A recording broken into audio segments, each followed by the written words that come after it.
Good morning, everyone. Welcome to today's hearing.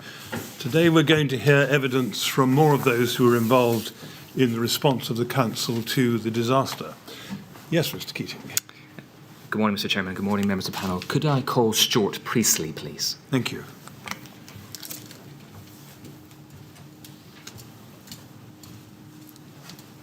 Good morning, Mr. Priestley.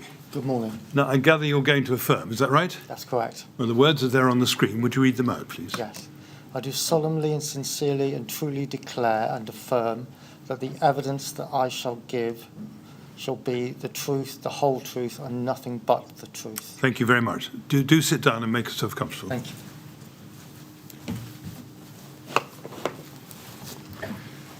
Good morning, Mr. Priestley. Thank you very much for attending today and assisting the inquiry with its investigations. Just a few introductory matters, as we say to all witnesses, but just to perhaps assist you. First of all, audibility. I will keep my voice up. Any difficulties hearing me, please do let me know. Secondly, if you could reciprocate and keep your voice up as well so that your evidence can be captured by the transcriber. At any stage, if anything I ask is unclear, just let me know and I'm sure we can rephrase that. Secondly, if I could ask you to avoid shaking or nodding your head because it's not captured by the transcriber also. Lastly, at any stage, if you need a break for any reason at any stage, just let us know and I'm sure we can accommodate that. Is that okay? That's fine. Thank you very much. Just turning to your evidence, again, a few formal matters. You've provided 3 witness statements to the inquiry in relation to this aftermath module.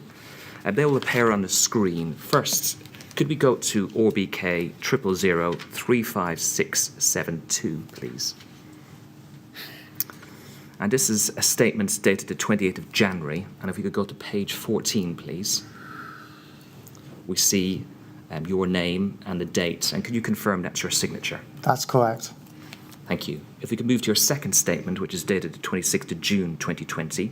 That's RBK 000-58265, please. Again, we can see that it's labelled second witness statement. And again, if we could go to page 13, please, and the bottom of the page. And if you could confirm that's your signature, please. That's correct. And finally, your third statement, RBK 000-68073. That's dated the 3rd of November 2021, described as supplementary witness statements. And if we could go to page 5, please. We can see the date, and again, could you confirm that's your signature? That's correct. Excellent. And have you had the opportunity to read those statements recently? Yes, I have. And can you confirm that their contents are true to the best of your knowledge? Yes, they are. Thank you very much. Mr. Priestley, I'm just going to turn briefly to background and qualifications, which are set out in your witness statements. I'd like to ask you a few questions about your role within the Royal Borough of Kensington and Chelsea, or BKC. Is it right that you joined there in 2002 as part of their community safety team? That's correct. And in November 2014, you became the Chief Community Safety Officer. Is that right? That's right. And in essence, you would work within that organisation and with external partners and residents to reduce crime and antisocial behaviour. That's correct, yes. And at that time, you reported to Tony Redpath. That's right. And he was the Director of Strategy and Local Services. Yes. And through your role, you had responsibility for managing David Curry. Is that correct? That is correct, yes. And he was the contingency planning manager within the contingency planning unit. Yes. In relation to that unit and those plans, is it right that in relation to drafting of any plans, contingency management plans, that was something that you had no dealings with and it was done by David Curry and his team? That's correct. The expertise lay with David and with his team, so I relied on their subject matter expertise in the drafting of plans. And in terms of your role when becoming Chief Community Safety Officer in November 2014 and having the contingency management team fall under your umbrella of leadership, did you have any background or experience in contingency planning prior to then? No, none. Is it right that, as you set out in your statements, that you were trained as a Council Silver in July 2015? That's correct. And we've heard already that the role of Council Silver is effectively the tactical manager of the council response in an incident. Is that right? Yes, that's correct. We've heard a few different terms for Council Silver, but is it the same that equates to the Borough Emergency Controller? Yes. But perhaps we could use Council Silver going forward. Is that okay? Yeah, that's fine.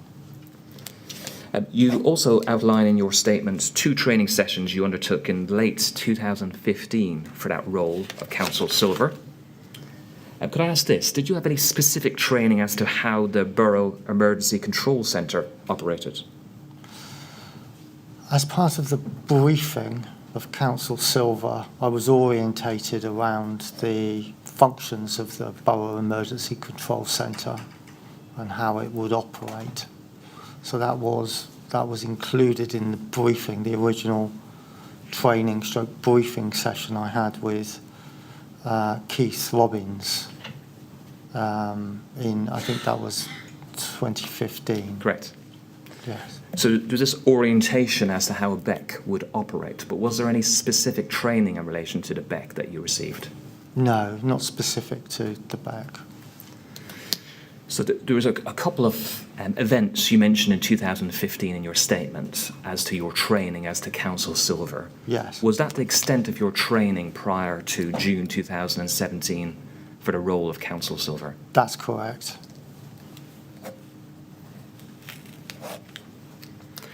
Did you have any training in the London Resilience Partnership plans, such as the London Strategic Coordination Protocol or the London Humanitarian Assistance Plan? Not training, no. Had you awareness of those prior to June 2017? I was aware of their existence. I think I'd looked at them in the past, prior to June 2014. But I couldn't say that I had a detailed understanding, anything like a detailed understanding of those plans. And did you consider that you had sufficient training to undertake the role of Council Silver as of June 2017? As of June 2017, yes.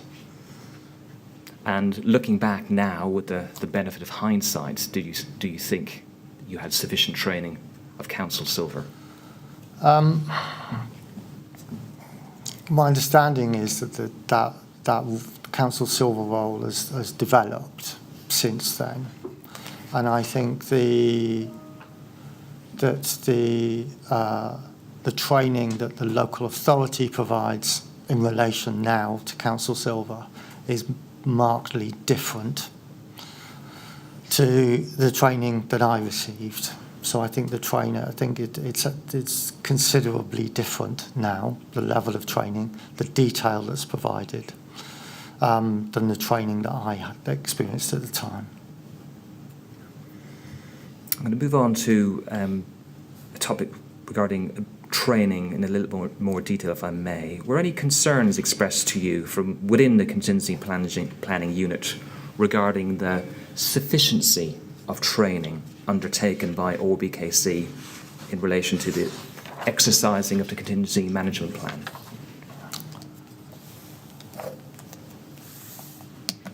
Concerns were expressed that there were not sufficient number of staff that were recruited into emergency roles.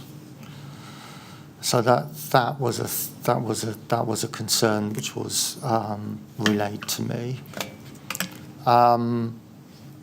Specifically in regards to training, I don't recall any concerns being flagged around the training, but I think those two areas are linked to the kind of staff that you would recruit, and then you would sort of train up for following that. We've heard evidence regarding concerns expressed regarding a significant shortage of staff who are experienced and trained Yes. in emergency planning and work. Is that correct? That's correct, yes. Just regarding the sufficiency of exercise or training undertaken, perhaps if I show you a document that might assist you.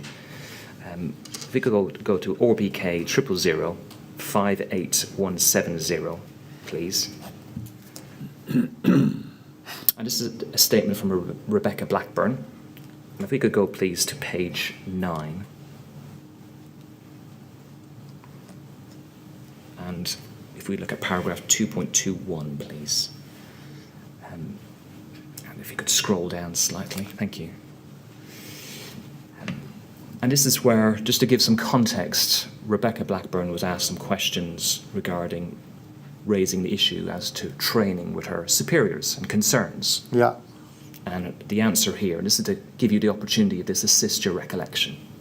She sets out in her statement at paragraph 2.21, I raised the issue verbally with OBK Director, Strategy and Local Services, Tony Redpath, Stuart Priestley and Stuart Priestley's predecessor. I am unable to recall the name of Stuart Priestley's predecessor. I recall that I raised the matter with Stuart Priestley quite soon after he assumed office. I'm otherwise unable to recall specifically when these occasions would have been. And she then goes on, I informed all three of them of my concerns about the failure to conduct sufficient large-scale emergency evacuation plans outside of the LLAG, LFB, London Local Authority training and exercising programme to test the contingency management plan, and my doubts that contingency planning manager David Curry would have been able to cope. Let's deal with the first part of paragraph 2.22 regarding those concerns regarding conducting sufficient large-scale emergency plans. Does that aid your recollection?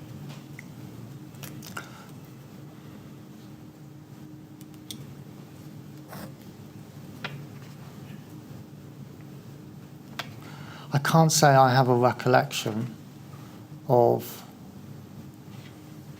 the concerns about training being specific to a large-scale emergency evacuation. My memory is that there were concerns that we didn't have enough staff who were trained to be able to fill the emergency roles. I'm afraid, and I'm doing my best to think, I cannot recall that being linked to a large-scale emergency evacuation. Or test, beginning. But because I'm unable to, I'm not saying that didn't happen. Okay. Let's deal with the last part of paragraph 2.22. Was there any concerns raised by Rebecca Blackburn with you regarding doubts as to David Curry being able to cope?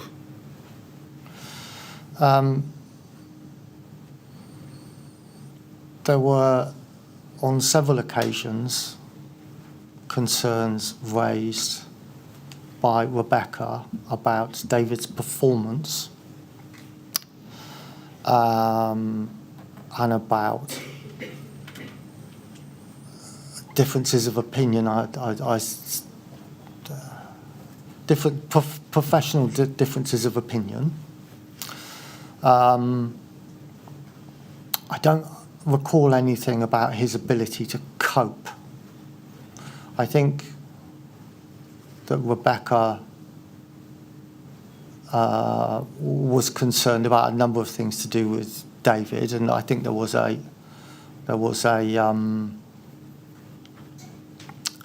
they had a poor relationship. They didn't get on. There was a personality clash, and there was a difference of professional opinion at times. And but I don't recall anything about David's ability to cope. You allude to an issue between David Curry and one of his members of staff in your statement. Yes. Not regarding having issues as to the working relationship. Was that Rebecca Blackburn? That's correct. Okay. I'm going to move on, please, to your operational experience. You've helped us with your training as Council Silver. Prior to June 2017, did you have any experience of performing the role of Council Silver in emergency? No. And with no background in this field or experience in this field, and without the Beck training we discussed, did you consider that you were equipped to carry out that role of Council Silver on the 14th of June 2017? Yes, I do. You said, yes, I do. So even now, looking back, do you consider that you were equipped to deal with matters on the 14th of June? Based on the standards of training and briefing, I'd undertaken the training and the briefing. I'd participated in exercises. I participated as a council silver within an exercise. So I think given I suppose, for want of a better description, the standards of the time, or certainly the standards within that authority at that time, it would indicate that I was equipped to perform that silver role on that time. And asking the question slightly differently, Yeah. did you feel comfortable in carrying out that duty on the 14th of June, bearing in mind the experience and training you had? No, And why did you not feel comfortable? I was inexperienced. That was the first incident I'd ever been involved in response. I'm going to move on now to events on the 14th of June. And the first heading really would be the notification of the incident and setting up the BEC, Yes. if that's okay. And you've helpfully set this out in your statement and with the benefit of your log, which you prepared a few days after the event, isn't that correct, which we'll touch upon in due course. So the first reference you make is around paragraph 14 of your statement. You say at around 3 o'clock you received the first notification of the fire from David Curry in a telephone call. Is that right? That's correct. And what did he say to you? He said that there was a fire in a tower block. He said that the fire brigade were present. He discharged sent a lay-low. And he said, I asked him what I should do. And he said that at the moment I should just wait. Okay. Perhaps we could open up paragraph 14 of your first statement, please. That's OBK 000-35672. Page 4, please. Thank you.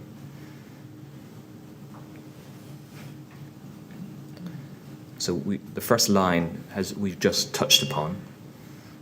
And if we move down to 4 lines down, he said that it was unclear at this point what the situation was. You say, he did not say that it was a major incident. It was agreed between us that I would monitor the situation from home until further information was available. Is that correct? That's correct, yes.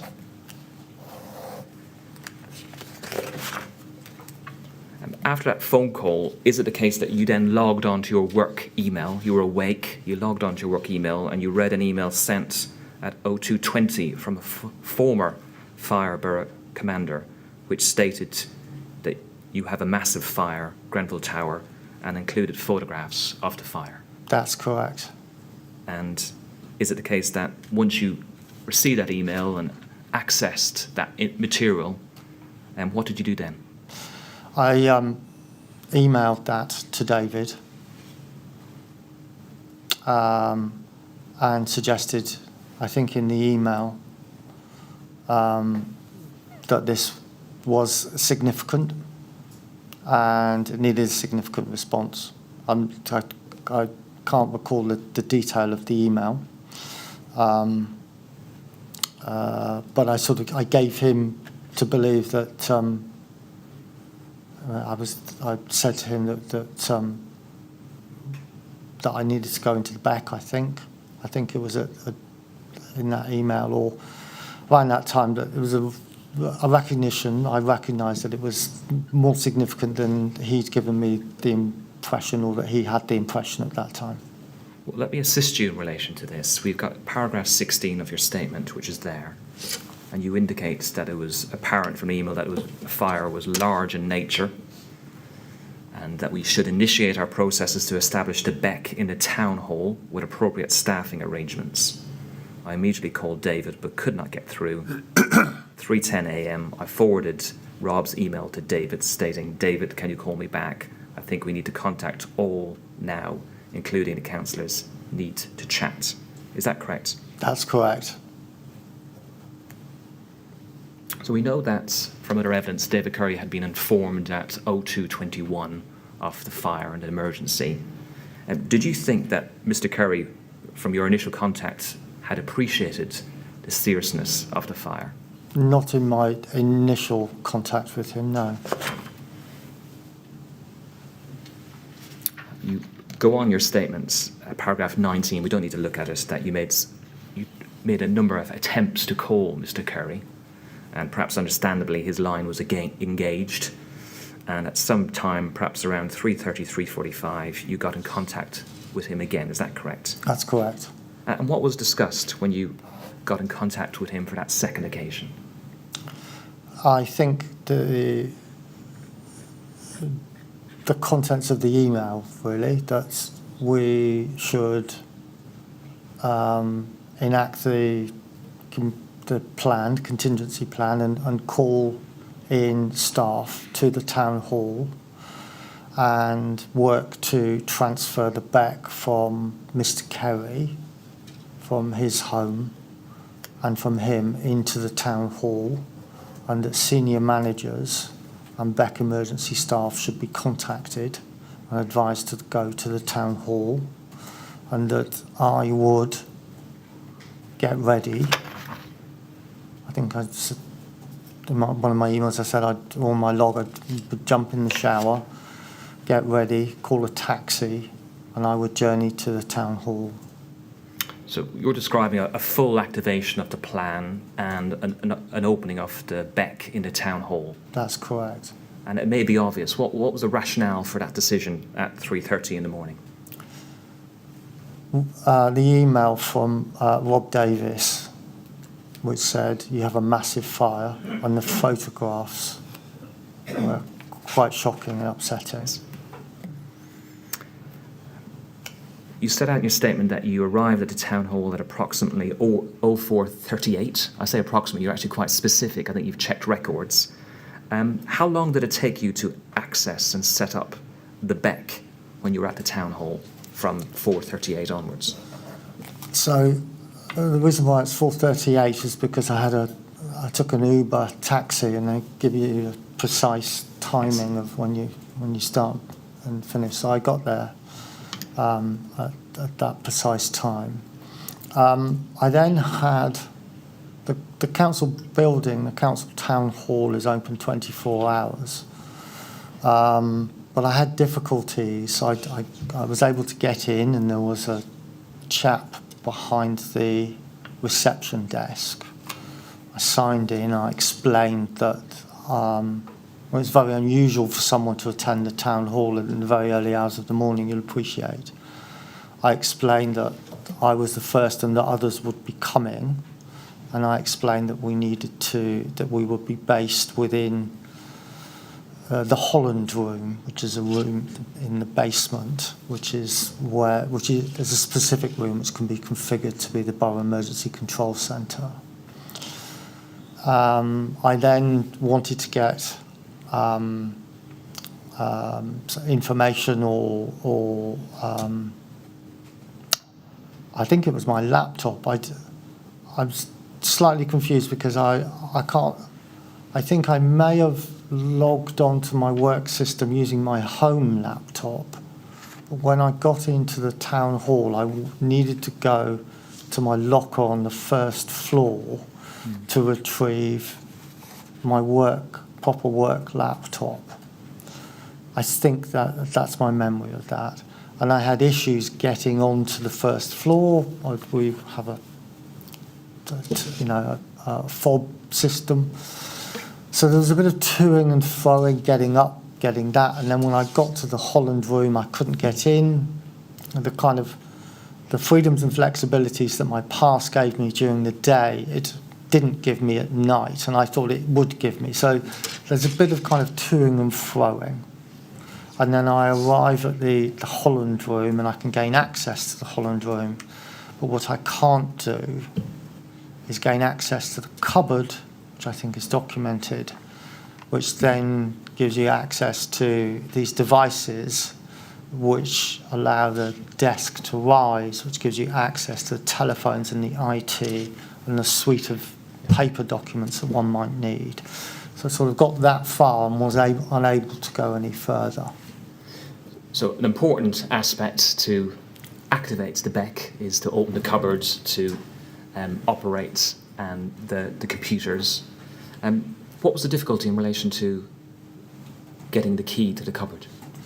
So I should just say that at this point, the BEC is being operated from David Kerry's home. Yes. So the BEC, as you'll appreciate, is a kind of concept. It's you understand what the BEC is. And so the difficult... Sorry, could you ask the question again? Of course. I'm terribly sorry. I was just really focusing on, you've set out that you weren't really able to have the BEC in the town hall and accessing the Hollowed Room cupboards, that there was a delay in this because you couldn't access the key. Yes. Just really focusing on that. What was the difficulty in accessing the key? Oh, that it was, the key was supposed to be at the reception, and the council reception, and they couldn't find it. And did you ever get to the bottom of where the key was? No, never. No. Is it as a result of this difficulty? Is it the case that at 5:25 that you emailed David Curry to say that you could not open the cupboard and asked him to come to the town hall? PDQ. That's correct. Is it the case that because there wasn't a key that could be located within the town hall, you had to wait for David Curry to arrive with a key close to 6 o'clock? That's correct. And just out of interest, was the key ever located? Not to my knowledge. It's just gone missing? Yes. Yes. All right, thank you. So in terms of opening the BEC, which I know is a concept, but opening the BEC within a town hall with that greater infrastructure, there was a delay of about an hour and a quarter because of not being able to access the key. Is that fair? Yes, it is. But for context, what I would add to that is you will only have one BEC operating at any one time. So we were reliant on David stopping being the BEC and the BEC transferring to the town hall. And in order for that to be the case, we would sort of need him to physically be there to kind of do that handover, really. So I think my concern in not having the BEC, the Holland Room configured, was that handover was slightly delayed when Mr. Curry arrived at the town hall.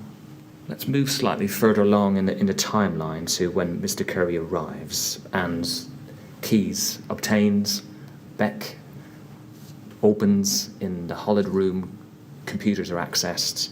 Was there any initial IT issues with some of the BEC systems which prevented people logging on? I wasn't aware of that. I'm aware that came up in evidence yesterday. Yes. But I have no recollection of that. Specifically the ILS, the instant logging system, any recollection now of at the beginning people having difficulty logging on? No, I don't have any recollection of that now. I'm going to move on now to a different topic, which is something you refer to your statement regarding an initial meeting, perhaps not in a formal sense, but a meeting with Mr. Holgate and others. And you state that between 6:30 and 7 o'clock you had a meeting with David Curry, Nicholas Holgate, Laura Johnson and Robert Black. Paragraph 24 of your statement. Do you recall that? Yes. Can you assist whether that meeting, took place before or after the 6:30 SCG, Strategic Coordination Group call?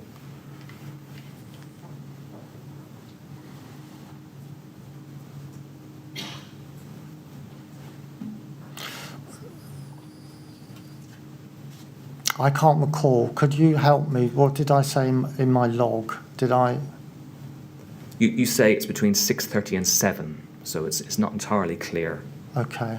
But we can come back to that if need be. Just, do you have any recollection now? We know that there was that you and David Curry attended the 6:30 SCG, which would have taken place for Yes. a period of time. I think it was before that meeting. Well, let's focus on the meeting, which you think may have been before the 6:30 SCG. Did David Curry provide you with an update, or provide Mr. Holgate with an update at this meeting? Yes, that's my memory, yes. And what did he say? I think he fed back what he knew in regards to the information that had been provided to him by the LALOs and the response, and Mr. Curry advised him of the mutual aid arrangements and the support that was available to him. Let's perhaps assist you, because it's some time ago, and open up paragraph 24 of your statement. First statement, please. Thank you. And we see in the first 2 or 3 lines what you've just said, that there was an update provided by David Curry as to what had been fed back to the BEC from the on-site LALOs. I'm going to not read it all, but give aspects to it. We then see Nicholas, that's Mr. Holgate, is that correct? Yes. Advised that he's spoken to the leader and that we had a blank checkbook to fund anything that we required in response to the fire. Nicholas confirmed that priority should be to offer support to those directly affected: food, shelter, clothing, money, emotional support, emergency, accommodation for those displaced. And then this is what you mentioned just a moment ago. David Curry advised Nicholas Holgate of the mutual aid agreement via London Gold and of the other local authority CEOs who could support him. That was the advice given. Can you help any more with the nature of the advice that David Curry gave?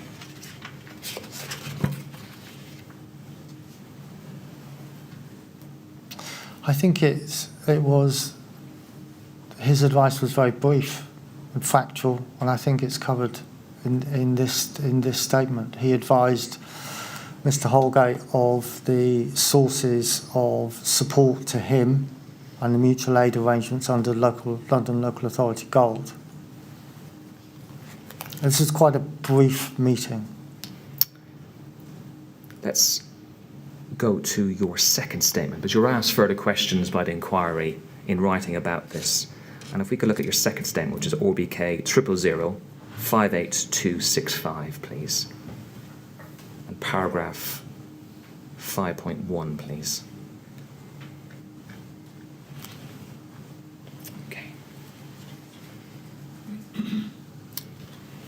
So entry 6:30, that's the time of Exhibit SP1. That's your log, which you did 2 or 3 days after the incident, which is referred to in paragraph 24 of your statement. That's what we just read a moment ago. Speaks to a meeting on the 14th of June where the activation of mutual aid was discussed. And you were asked, please provide further detail as to the nature of the advice and mutual aid given by David Curry.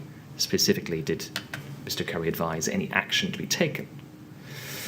And your response in the statement is the emergency log sheet produced by David Curry covering the early hours and morning of 14th of June references the meeting at 10 o'clock attended by David Curry, Laura Johnson, Robert Black, and you produced that log as Exhibit SP2, and within the action response outcome column is a corresponding entry. We don't need to go to a log just here because you've reproduced it helpfully. Just pausing for a moment. So we're asking you about the meeting, which you believe is around 6:30, perhaps before the 6:30 SCG. And when being asked about this in your second statement, you produce a log in relation to a meeting which Mr. Curry believed took place at 10 o'clock. Are you talking about the same meeting? We are, yes. Okay. And again, we don't need to go to the log, but this is what you mention in your second statement regarding what David Curry said. This incident is bigger than any one local authority in London can manage. consideration should be given to asking for mutual aid for the Beck. There are people who can support Nicholas Holgate and the Gold Group, including John Bardell, Eleanor Kelly, Andrew Meek, London's expert on humanitarian assistance, and a goes overleaf to Alistair Ayres, if I'm pronouncing that correctly. That's right. Yes. So pausing there for a moment, in terms of is that correct? You've mentioned that in your second statement. Was that said, this incident is bigger than any one local authority in London can manage? It was, yes. And what was Nicholas Holgate's response to this stark advice that this was an incident bigger than any one local authority in London can manage? I don't recall him responding directly to that statement.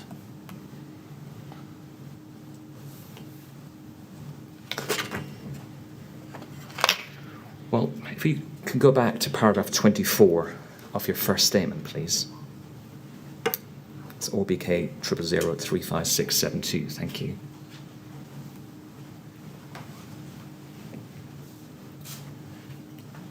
Just going to move between a few documents, if you forgive me for a moment. So your first statement is OBK 000356672, which is thus there, and we can move, please, to paragraph 24 again. Excellent, thank you. So we were midway through that document where we say David advised Nicholas of the mutual aid. And the next sentence is Nicholas Holgate indicated that the decision to invoke London Gold mutual aid would be considered when the council's response was deemed insufficient. Does that assist your recollection? That's what you said in your first statement. It does, actually, yes. And is that exactly what he said, that the decision to invoke would be considered when the council's response was deemed insufficient? I don't know that those are his exact words, but that's the sense I had. Okay. So documents we've looked at, your first statement was made sometime after, the second statement even later. Yes. Let's go to your most contemporaneous document, which is your log. And that's RPK 000013318.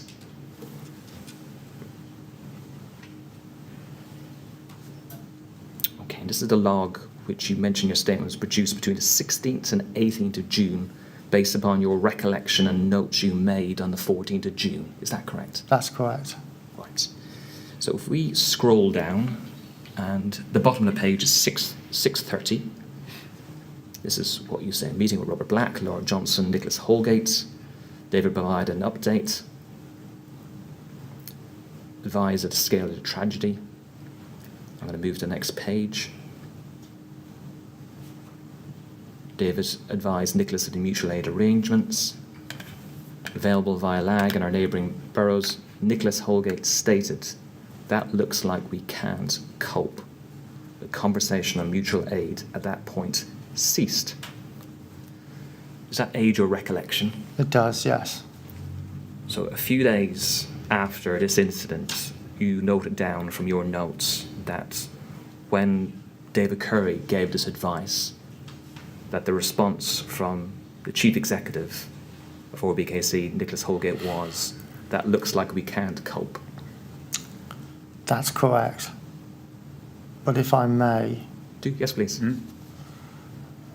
Nicholas was also at pains to point out that mutual aid was available from the neighbouring boroughs and that he had already spoken to the neighbouring borough chief executives and they'd made available any resources that the council required within its response.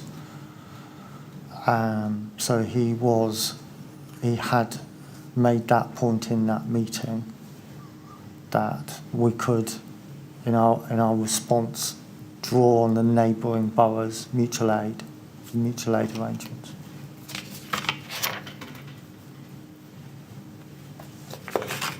Did it go further than that, though? Was it the position, actually, that there was a concern at the most senior level of RBKC that to seek outside help at that stage would look like a sign of weakness or an inability to cope? I don't know the answer to that question, because all was said was that one sentence that struck me. That's why I recorded it, stayed in my memory. That's why I've written it here. There's no broader contextual conversation that occurred in that meeting or outside of that meeting in the days that followed along those lines that I was involved in. In terms of the length of this meeting, it was short, isn't that correct? That's correct. You've mentioned this in your second statement, and in relation to the aspect in discussing mutual aid, you mentioned it was 2 or 3 minutes in duration. Yes. But from your perspective, you've got an area which you are not an expert in. You're reliant on David Curry, isn't that correct? That is correct. You've got no operational experience as a council silver. You've seen photographs and you're aware this is a very serious incident, isn't that correct? That is correct. You're in the room with your chief executive and your contingency management expert, for want of a better word, and he says this is too big for any one local authority to cope with. What did you think when the response from your chief executive was, we'll continue as we are, in effect? My thoughts were that we would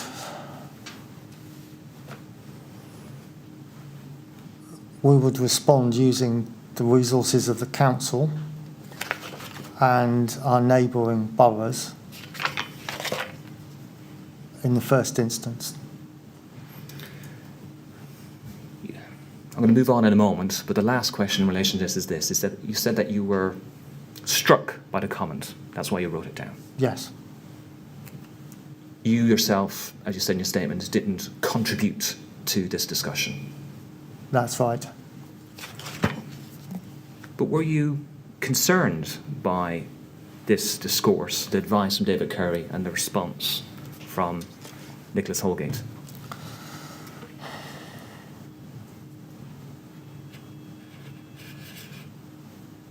I don't think I was concerned. How would you describe how you're feeling? I felt that was the direction, and that we would get on with the job in hand with the resources that we had. Now I'm pausing because I have to think back to my kind of knowledge around London Local Authority Gold and those processes and what that was at that time. And I'm now, my knowledge is significantly increased around this area, and I've lots of experience of being a council silver, but I have to try and go back and think about what I was thinking and what I was feeling in relation to that at that time. And what I wasn't thinking was, this is a massive mistake that's being made. Nicholas's judgment is wrong. I wasn't thinking that. I was thinking, we've received a direction. We're going to respond to this within the resources of the council and our neighbouring boroughs. Was there a clear understanding in your mind of what activation of London Local Authority Gold was at that time? No. I had an idea that it was, I think my idea at the time was quite loose, that it would mean additional resources from across London, additional strategic leadership. But the detail of that, I didn't have a strong sense of that. And finally, in relation to this, you mentioned you were going to work to follow the direction which was given by your town clerk at that time. Yes. Obviously a senior leader of the council. Was there a deference to the town clerk and his view at that time? I can't speak for others in the room. There was a deference from me, certainly. I was not. I was a middle manager. I was a head of service, and I'd been in that role for a number of years, but I was still learning. So I think that there was a deference from me. I can only speak for me. Thank you. I'm going to move on to the second SCG, Strategic Coordination Group meeting, which took place at 6:30. One took place at 5 o'clock in the morning. You'd confirmed that although you're on the minutes, that you've confirmed in one of your later statements that you were not at that meeting, and that was an error. Is that correct? That's correct. So your first attendance at one of these meetings was at 6:30. That's correct. And you'd been at the town hall a short while. David Curry had been the beck, the mobile beck, for want of a better word. And from the time of your attendance, how do you consider your ability to contribute at that stage as to how ORBKC were doing? Very limited. I didn't contribute at that meeting. I was there very much in listening mode. So it was you and David Curry. If you were there in listening mode, did it follow that David Curry was the person who was speaking on behalf of ORBKC? Yes, I didn't say anything in the 6:30 meeting or the 8:30 meeting. At the 6:30 meeting, David Curry was still Council Silver. I'm going to move to that in a short while about the timing of Council Silver. Yeah. But just sticking with this meeting for a moment, if I may, did you consider from that listening mode you had at that meeting that David Curry had sufficient situational awareness in relation to the rest centre locations at that time?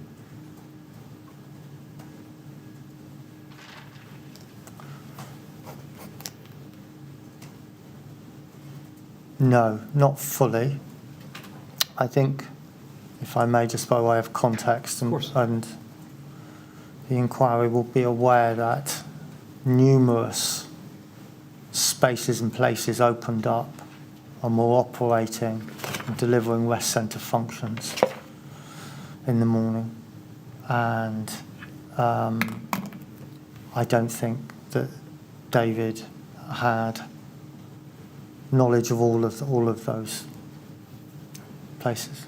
Let's open those minutes up for a moment. It's MOL, and it's 6 zeros, 1 5, please. And we can see that they're the minutes there.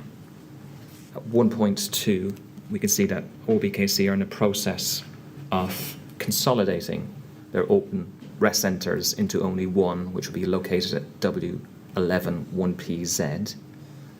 Perhaps we can now move to paragraph 3.5, which is on the other page, top of the other page, page 2. And it's the same point, but a little more detail. Full contact details to be shared ASAP. And it mentions that there's 2 LALOs, local authority liaison officers, on scene, and they'll be relieved within the hour. Does it follow that that was an address provided by, well, let me ask it in an open way. Can you recall who provided that address? I can't recall who provided that address or who stated that at that point the rest centres will be consolidated. The postcode for W11 and other evidence indicates that this was St Mark's Close Children Resource Centre. Do you recall that being mentioned in the early days in the 14th of June? Not at all. And again, you may have touched upon it, but just for completeness, do you know who made the decision to consolidate rest centres at that stage? No.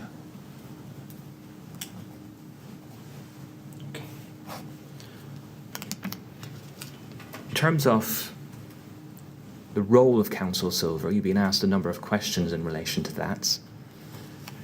The position was that David Curry was the Council Silver when he was at home and operating the Beck, isn't that correct? Yes. And then, can you assist us, at what stage did the role of Council Silver pass from David Curry to you? Shortly after 7 o'clock, on or around 7 o'clock, I sent an email at, I think it's detailed at 7:01, stating that the Beck was live in the Holland room and that I was Council Silver. Following sending that email, that's when I had a verbal handover from David. So this hour period where Mr. Curry had arrived, got the key, set up the Beck, had a meeting, attended first SCG, David Curry was Council Silver. Yes, that's correct. And was that something discussed amongst you, or was that assumed by you? That was assumed, and my assumption was that when he provided me with the handover, it was at that point that I would take on the role of the Council Silver. Let's move on to the handover. At that stage, we've had the second SCG, your first one at 6:30. Was there any further discussion regarding the numbers and locations of rest centres?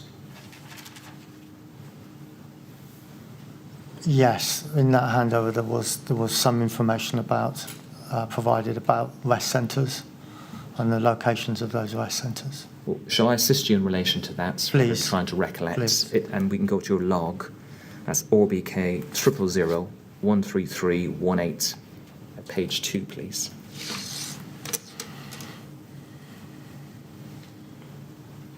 Thank you very much. I was going to find the reference. You can see it, the second bottom, the penultimate entry at 7:30. Thank you. There is a handover meeting from David to me. Brief update in regards to situation on ground. Rest centres, OBT, Rugby Portobello Trust, Harrow Club, Clement James Centre, Westway, and other locations in the area such as small churches. Little information as to who is present, and none have been opened via the Council's emergency planning team processes. Is that correct? That's correct. We move on. Need for rest centre managers to attend to centres and provide management. Is that correct? That's correct. And David advised that the London Borough, Hammersmith and Fulham can provide a rest centre manager. That's correct. And then just while we have it in front of us, issue of insufficient number of Beck officers discussed. Agreed we would seek volunteers from across the policy and partnership unit. That's right. So this is your log, a few days later, derived from your notes. And I just want to sort of unpick some of that, please. Were you informed at that stage that there was no ORBKC staff, save those laylows, which had been deployed to the rest centres? I was aware that that was the case. So this is 7:30, 8 o'clock. And what was your view at that time that no ORBK staff had been deployed to the rest centres some 5.5 hours after the incident? That the council needed to deploy staff to those rest centres.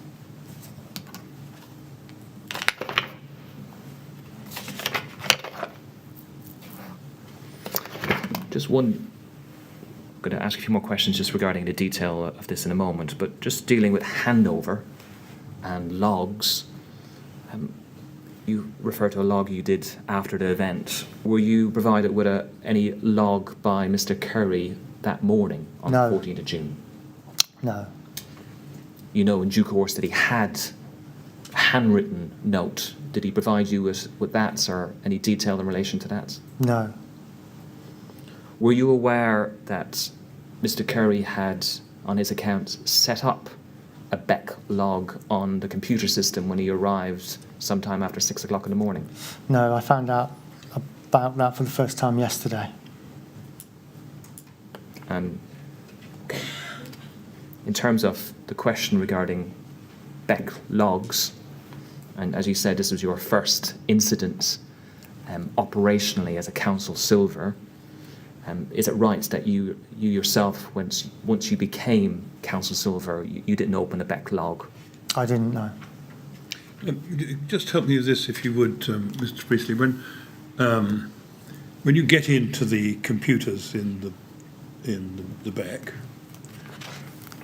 does the existence of a log, if one has been opened, not show up in some form or other on the screen? I think that you would have, my memory is that one would have to go and find that log. It wouldn't be the case that one would fire up the computer and the log would present itself onto the screen. You'd have to go into a file and to access it. I think Mr. Kerry said yesterday that it was a SharePoint produced log, so one would have to go to SharePoint in order to access that. It's been my understanding. All right, thank you. But it sounds as though no one actually went to see if there was a log. Is that fair? Yes, I think that is fair. And that strikes me as slightly surprising, but do you know why that was? I think that in those first couple of hours that the Beck was established in the Holland Room, it was phenomenally busy. There were lots of people going into that Beck. There was lots of information coming into that Beck. There was lots of requests for information, there were requests for resources. It was incredibly busy. The Beck staff that were in there were concentrating on answering the phones, responding to issues, and populating the whiteboards with the information. I think that in that environment and that pressure and that pace, they were unable to find the space to create the log and to settle into some of the processes that one might expect within a Beck in usual circumstances. I mean, there's all incidences of unusual because of that, and I think that environment, that kind of fast-paced, complex, challenging environment, meant that it was some time before the Beck processes stabilised to the point that the log could be established. Thank you. That's my strong sense. So in relation to the Beck, you've described, to use your term, a challenging environment, fast-paced. In terms of trained Beck staff, as we see in your note at that stage, that there was insufficient number of Beck officers at that time, is that correct? That's correct. The impression is that there was a lot of people there who were trying their best to assist, but perhaps not as familiar with the processes as other trained people would be. Is that fair? Yes, I think it is. Could I talk a little bit more detail about that? Would that be helpful? Of course. So, as of the 14th of June, there were 10 trained Beck officers. 2 of those officers were on leave. 2 of those officers were undertaking other response duties. One was a housing officer and one was a communications officer. So they were unable to be in the back because they were elsewhere with the response, and one was off sick. So the 10 trained staff were immediately reduced to 5 staff, and 10 was insufficient in the first instance. Yes.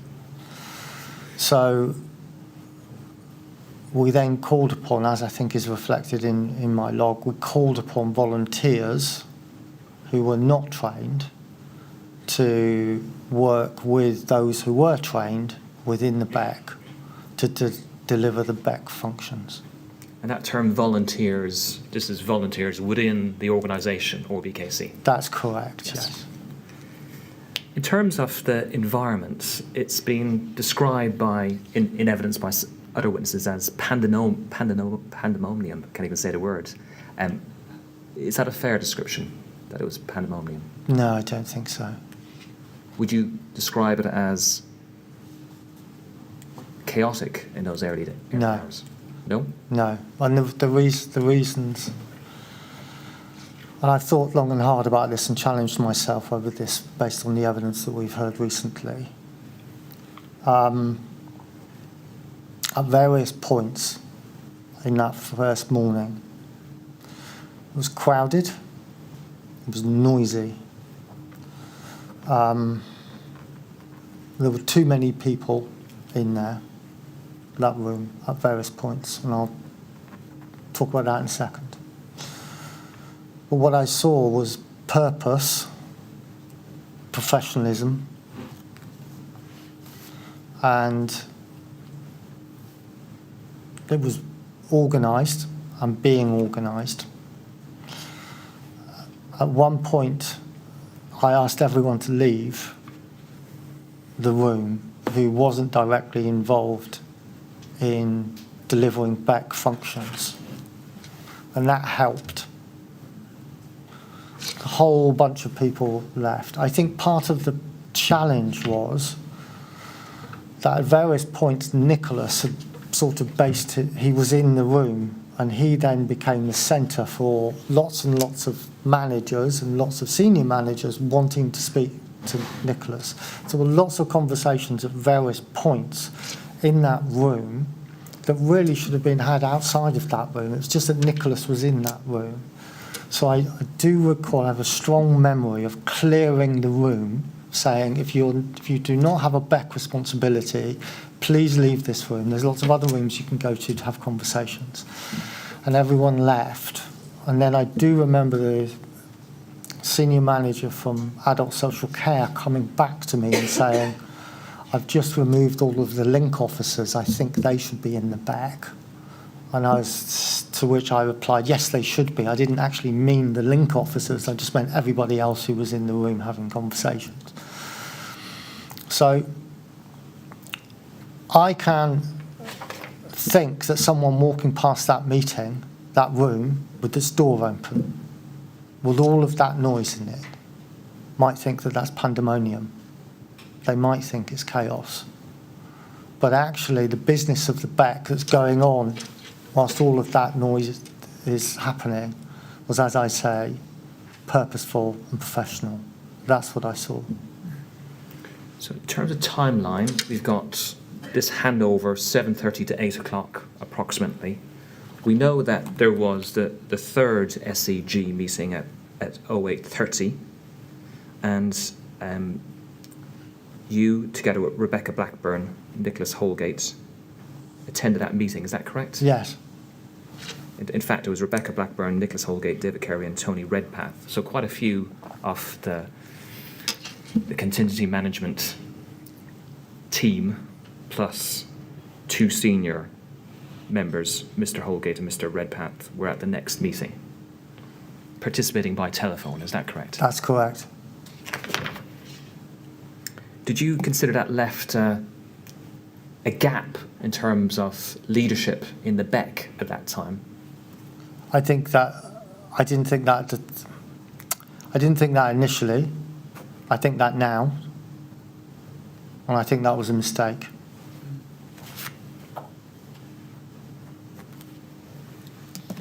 And Just to help you in terms of timeline, so this meeting was at 8:30. Just prior to that meeting, you received an email, which I'd like you to have a look at, and you respond to that email. So rather than bring up two documents, I'm going to bring up the response, which has the thread. So we look at RBK *000 4087, please. And if we focus at the bottom, please. So this is the first email which you received. It's from Jonathan Toy, and it's addressed to you. Hi Stuart, hope you're okay. I just want to offer my assistance if you need it in relation to the above horrendous tower block fire. I was one of the lead officers in dealing with the Lacknell fire, which claimed 6 lives. I wasn't only involved in the operational management and issues which lasted many, many weeks, but also the strategic work that we had to put in over the many months, years after. There was an enormous amount that we had to do as a council, so if any of my experience can help you, please let me know. And it gives us details there. Being fair to you, a lot going on at that time, meetings and everything else. Can you recall seeing this email at the time? No, I didn't see that email at the time. And if we scroll up, please, you do respond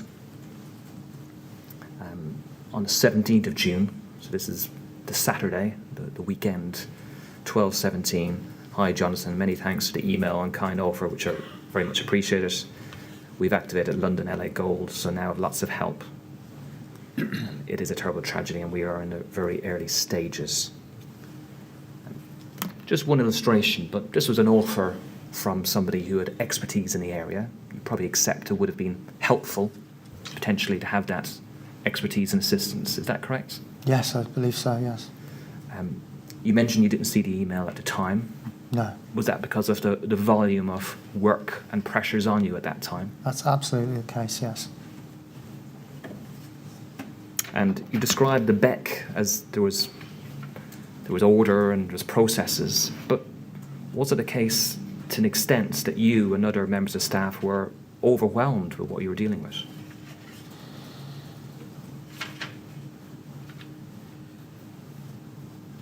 Yes.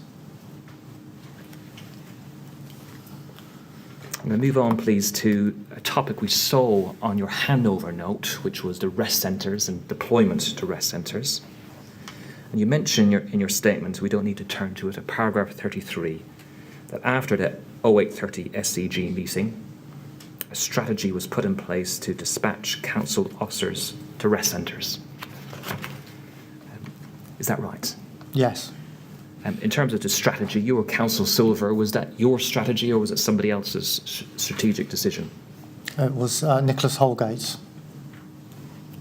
Assist us in relation to that. What did Nicholas Holgate say or do? Following that meeting, Nicholas Holgate went into the Beck. There were a number of senior managers within the Beck. And Nicholas said, relayed the strategy to those in the Beck who were waiting, I think, for some instruction. And he relayed the strategy. And at that point, I have a vivid memory of various people leaving that building to go out. I can remember 2 housing officers leaving that room to go to the rest centre at that point. In terms of the person who made that decision, was it a case, rather than it being Nicholas Holgate, in fact it was Rebecca Blackburn who came into the Beck after the SCG meeting and made a decision to deploy staff to the scene? That's not my memory. I'm aware that that's in her statement, but that's not my memory. How comfortable are you as to your memory of who made that decision as to deployment?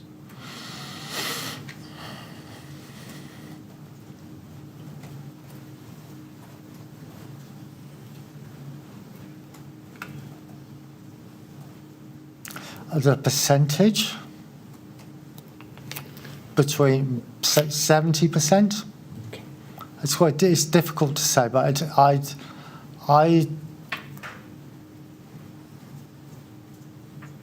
I'm not saying that Rebecca.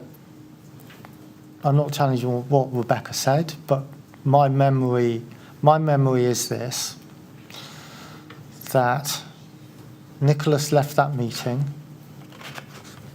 I'm not sure what time that meeting was. That was the 8:30 Strategic Coordination Group meeting. He left that meeting, and we followed him into the Holland room where the Beck was. Everybody quietened down. He relayed the strategy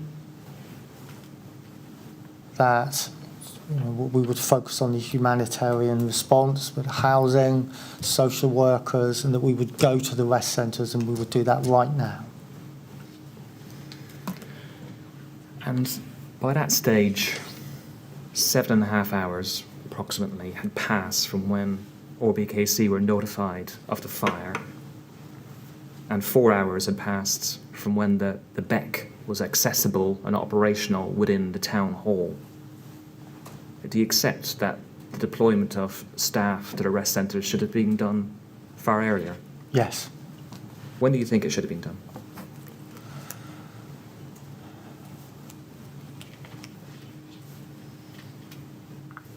With the hindsight that I have now, I think it should have been done after the 6:30 meeting. The strategic coordination group at 6:30. Yes.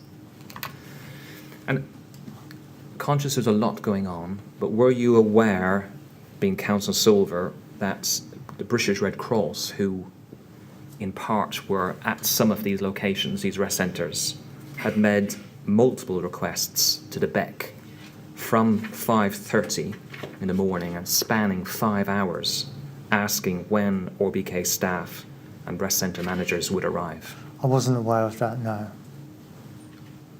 But in Mr. Kerry's handover to me, he said that the British Red Cross were at the rest centres, and he provided me with their contact number. And he said, he also said that LBHF would provide one, if not two, rest centre managers. We've heard already that in terms of RBKC trained rest centre managers, there was only one trained. You accept that? Yes. Yes. And there was a hope to try and draw on some from the neighbouring council. But would it have been a matter of concern if you heard that the British Red Cross were contacting the Beck on multiple times, effectively saying, well, when are you sending somebody down? Yes, it would be of being concerned.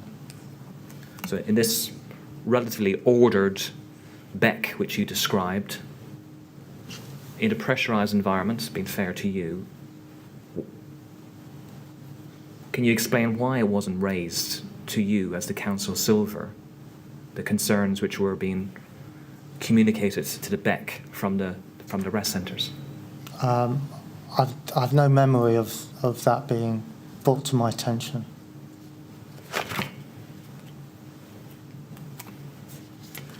In relation to the strategy, I won't ask you any questions about who made the strategy anymore, but this strategy to deploy people to the rest centre, did that include the deployment of senior management staff to the rest centres to provide support and leadership on the 14th? No, not in the morning. Was there a reason why it wasn't considered necessary or wasn't mentioned in the morning? I don't know. Was there sufficient senior management available to attend the rest centres that morning? I think there probably was. And dealing with this topic of senior management being providing support at the rest centres during the 14th as the day developed, is it a fair summary that there was a chronic shortage of senior staff down at those rest centres during the 14th of June? Yes, I think that's right. Do you now agree that perhaps more should have been done to ensure that there was greater representation of senior managers and rest centre managers at those rest centres on the 14th of June? Yes. Mr. Chairman, that may be a moment for a natural break. I'm entirely in your hands. Yes, well, I think that would be a good thing. Mr. Priestley, we have a break during the morning, and this is a good time to take it, so we'll stop there. We'll resume, please, at 25 to 12. And as with all the other witnesses, I have to ask you, please, not to talk about your evidence or anything relating to it while you're out of the room. Okay. All right? Thank you very much. Would you go to the usher, please?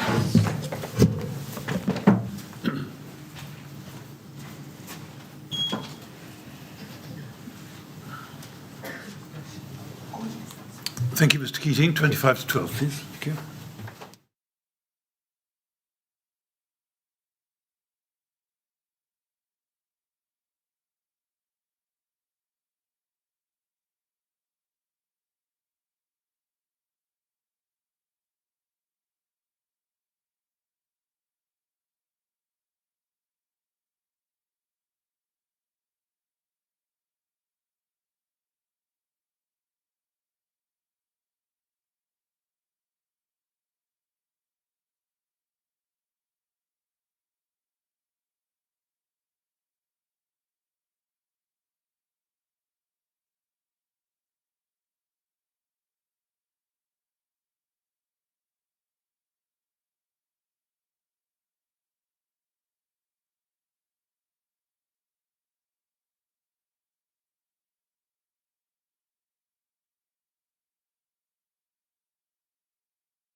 Would you ask Mr. Priestley to come back in, please?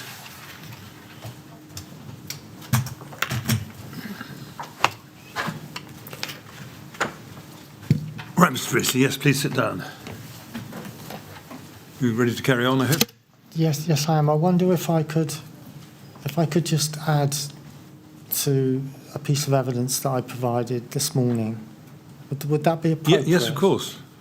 So I think I was asked if the Beck was overwhelmed, to which my memory is that I said yes. Yes. And I think I've reflected on that. I just wanted to say that certainly there were times that the Beck was overwhelmed, but that wasn't a constant theme over those 3 days. And I think I was just a little bit too quick to respond to that, and I just wanted to make that point, if that was okay with you. Yes, of course. All right. Well, thank you very much. Thank you. And in relation to that topic of overwhelmed, and maybe the question was slightly different when it was asked about how you were coping. Did you feel overwhelmed? We were touching upon an email, as you may recall. During the 14th of June, did you feel overwhelmed at times by the pressures that were on you? No. I want to touch upon your role, or roles, on the 14th, Council Silver. And you mention at paragraph 38 of your statement, we don't need to turn to it, that on the first day of the incident, whilst my role was that of Beck Silver, I also delivered the functions of Beck Manager in lieu of someone to fulfil these functions. Is that correct? Yes. What was the impact of having to fulfil two roles on the morning of the 14th of June in this challenging environment, as you described it? It was very pressured. It was incredibly busy. I felt really stretched. It was a very challenging, complex, fast-moving environment. What would a Beck manager do? Beck supervisor manager do? A Beck supervisor manager would hold quite a close relationship with the Beck officers, manage the information flows, problem solve, respond to kind of very operational matters. I found myself fulfilling those functions and less of the strategic functions that a tactical manager would fulfill. So I was stretched between those two roles. I think that's what I was trying to describe. So stretched between two roles, you have a noisy environment, as you touched upon. You've got untrained staff filling gaps, a huge volume of information coming into the Beck. Was it really the case that the Beck was performing adequately on the 14th of June, especially in that morning? So I think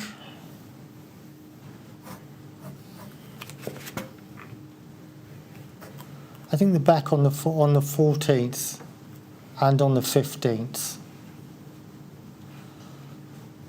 was not operating, delivering all of the functions that are in the guidance, and didn't have the situational awareness that you expect in the guidance.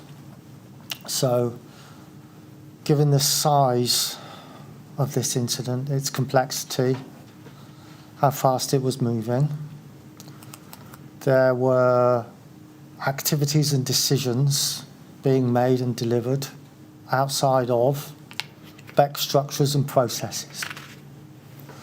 And having been involved in numerous incidents in the period since then, some of which have been quite significant and challenging,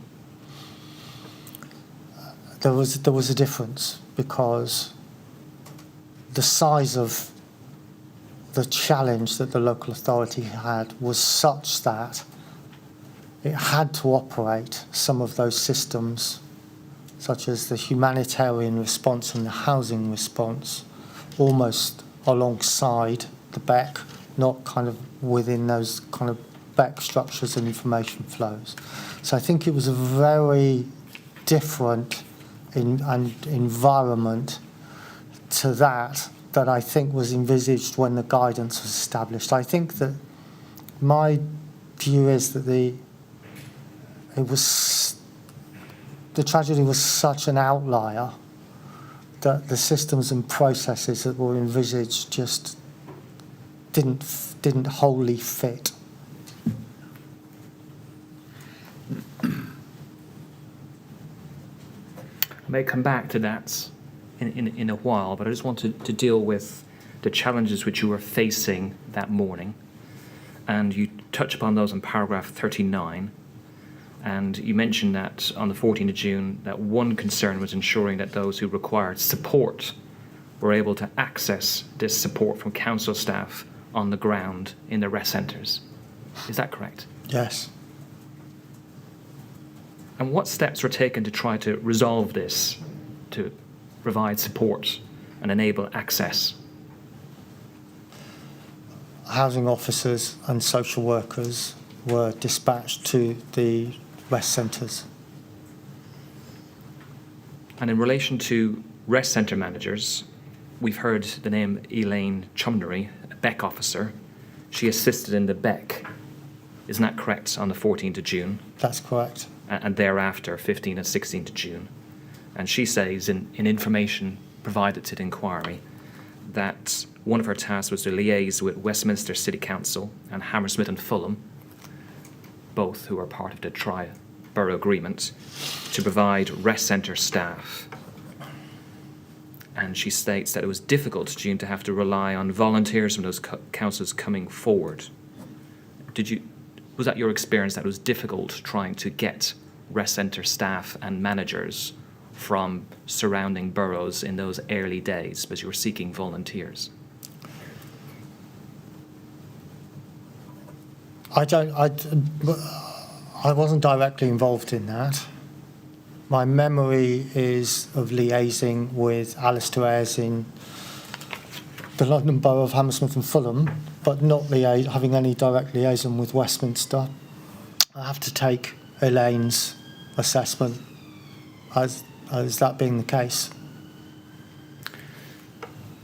In general terms, was trying to obtain rest centre managers in those early days when RBKC was leading the response a real difficulty?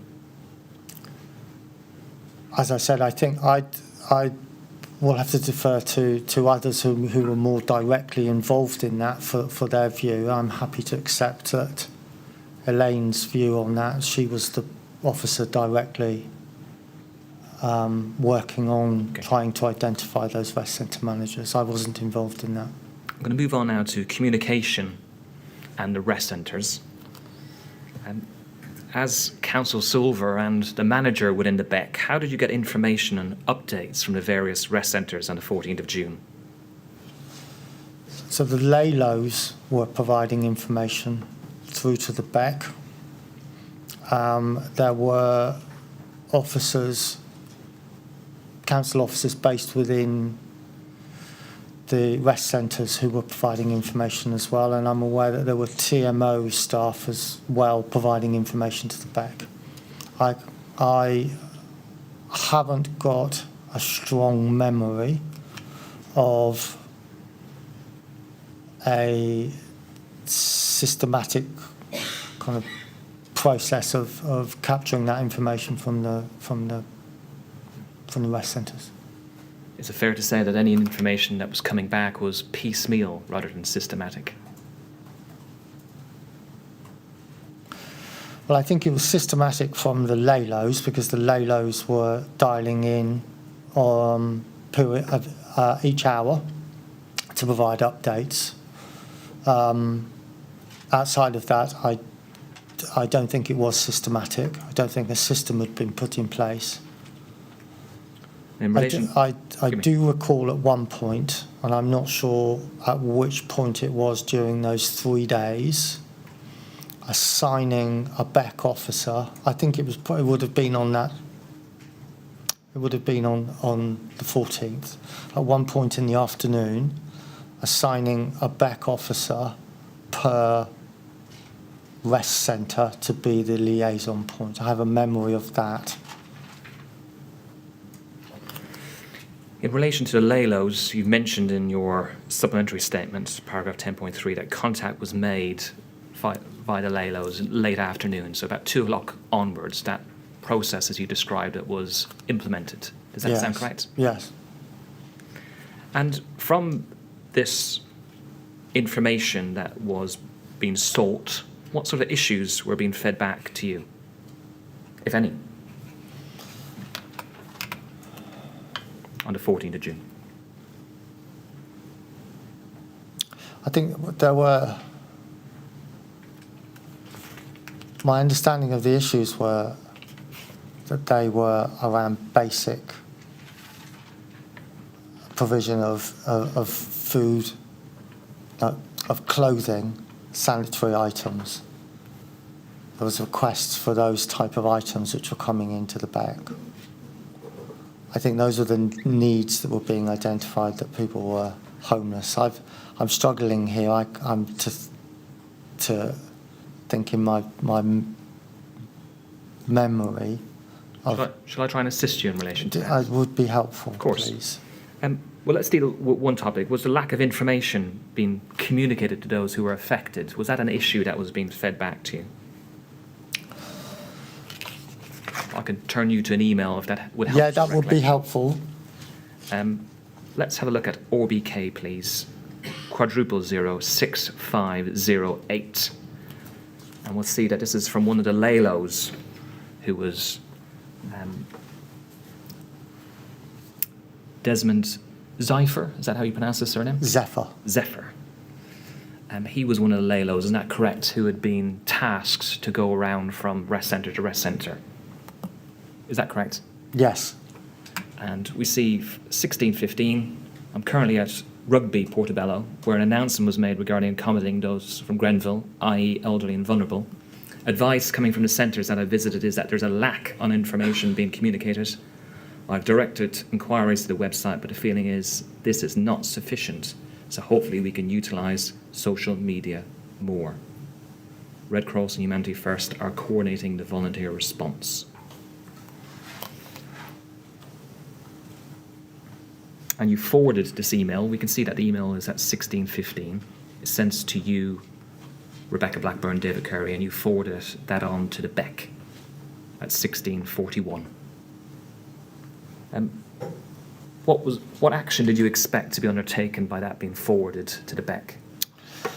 The BEC would log that, and that they would engage with the communications team, and that the communications team would try and do something to remedy the situation. That's the media and communication team led by Martin Fitzpatrick. That's correct. Do you recall, as Council Silver, any specific actions being done to try to address issues with communication as identified here on the 14th of June? I don't have any recollection of that, no.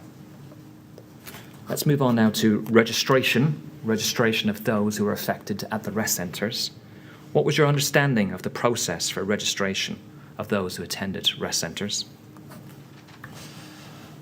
My understanding was that that those who attended were being registered, and that information should be passed to the police.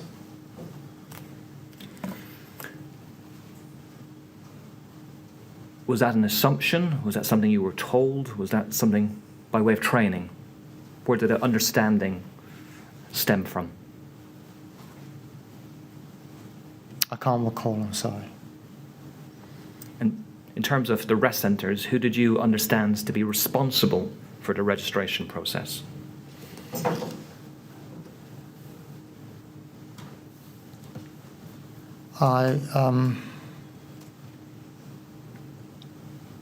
Whomever was in charge of the rest centres. Okay. Again, I'm not trying to trick you with any of these questions at all, but did you understand who was responsible for registration at rest centres on the 14th of June?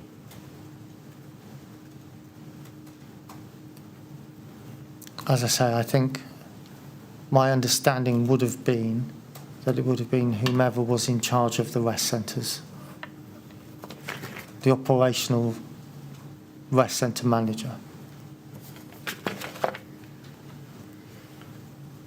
Would that mean the local authority would be in charge of the registration process at rest centres, as you understood it at the time? Probably yes. I'm aware that the British Red Cross also have a process to register at rest centres, but my understanding is that they're doing so on behalf of the local authority.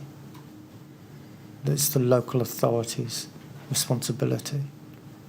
Is it fair that from the 14th to the 16th of June, whilst ORBKC were leading the response, that there was an ongoing issue regarding uncertainty as to the numbers of people affected? Yes, I think that's the case.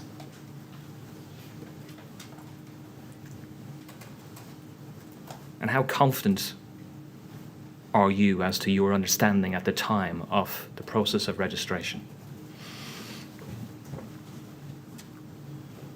I think I understood it broadly. I don't think I had a granular detail understanding of it.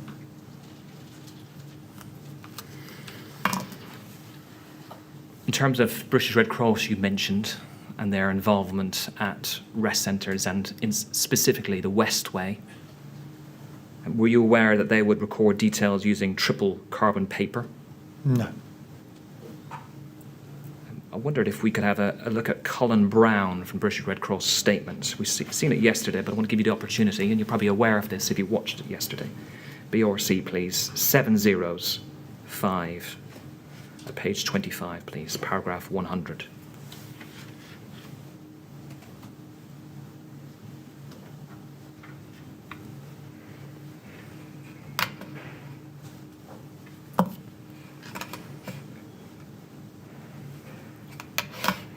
Just forgive me for one moment.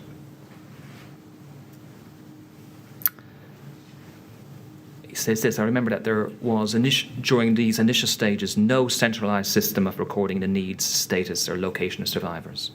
The only system that did appear to be put in place by ORBKC was the one with which the ORBKC asked the BRC to assist, which was to control access to the Westway throughout the entirety of the centre's operation. ORBKC had produced a number of hard copy forms on triple carbon paper. BRC volunteers and staff simply went around the Westway and recorded the details of anyone of people who approached the registration desk, but also anyone who they came across who had not been previously registered they came across. The BRC volunteers and employees then kept one copy and provided the other two copies to ORBKC. And no request was made by the ORBKC that the BRC enter this data into any electronic system or to collate the data in any other meaningful way. And indeed, I consider that this would have been the responsibility overly for any local authority in response to a disaster and not that of the BRC. Were you aware of that process at the time? No. As Council Silver during the day, because you inherited that position as David Curry was working at night, do you think you should have been aware of that process? Yes. Paragraph 101, Mr. Brown from British Red Cross says this: however, I got the sense that the ORBKC was not discharging this responsibility. I came to this view because a BRC volunteer found a box containing a number of the second and third copies of the registration forms that had been filled in by the BRC and provided to the ORBKC left lying around the Westway. It appeared that no efforts had been made by the ORBKC to collate the data in any sensible manner. I asked the bronze, I think he's referring to their British Red Cross bronze on-site duty officer, to report the presence of this box to ORBKC to express concern and dissatisfaction as to the state of affairs and ask for clarifications as to how the data was appropriately collated. However, I'm unaware how the Council responded or whether it did in fact do so at all. Were you aware of concerns being expressed in those early days by the British Red Cross as to the treatment of the registration forms at the Westway? No, I wasn't. So, as Councillor Silver, during the day, and this BEC, which was operating, you say, appropriately and adequately, you weren't made aware of this issue at all? I've no memory of being made aware of this issue at all. And do you accept that this is an unacceptable state of affairs in relation to registering those who are affected by the fire? Yes, I do. I'm going to move on to the Westway. We touched upon it there, and we can take that off the screen. Thank you very much. The Westway Sports Centre. This was a rest centre which had opened spontaneously in the community on the 14th of June, rather than officially by OBKC. Is that correct? Yes, that's my understanding. Yes. Can you say when it was decided that the Westway Sports Centre would provide the overnight rest centre facilities for the night of the 14th, and in essence become that consolidated rest centre? I think it was either at the 11 o'clock RBKC Gold Group or around that time. So 11 midday-ish. I think that's my memory. Okay. I wonder if it's possible to open up your second statements, please, at paragraph 9.1.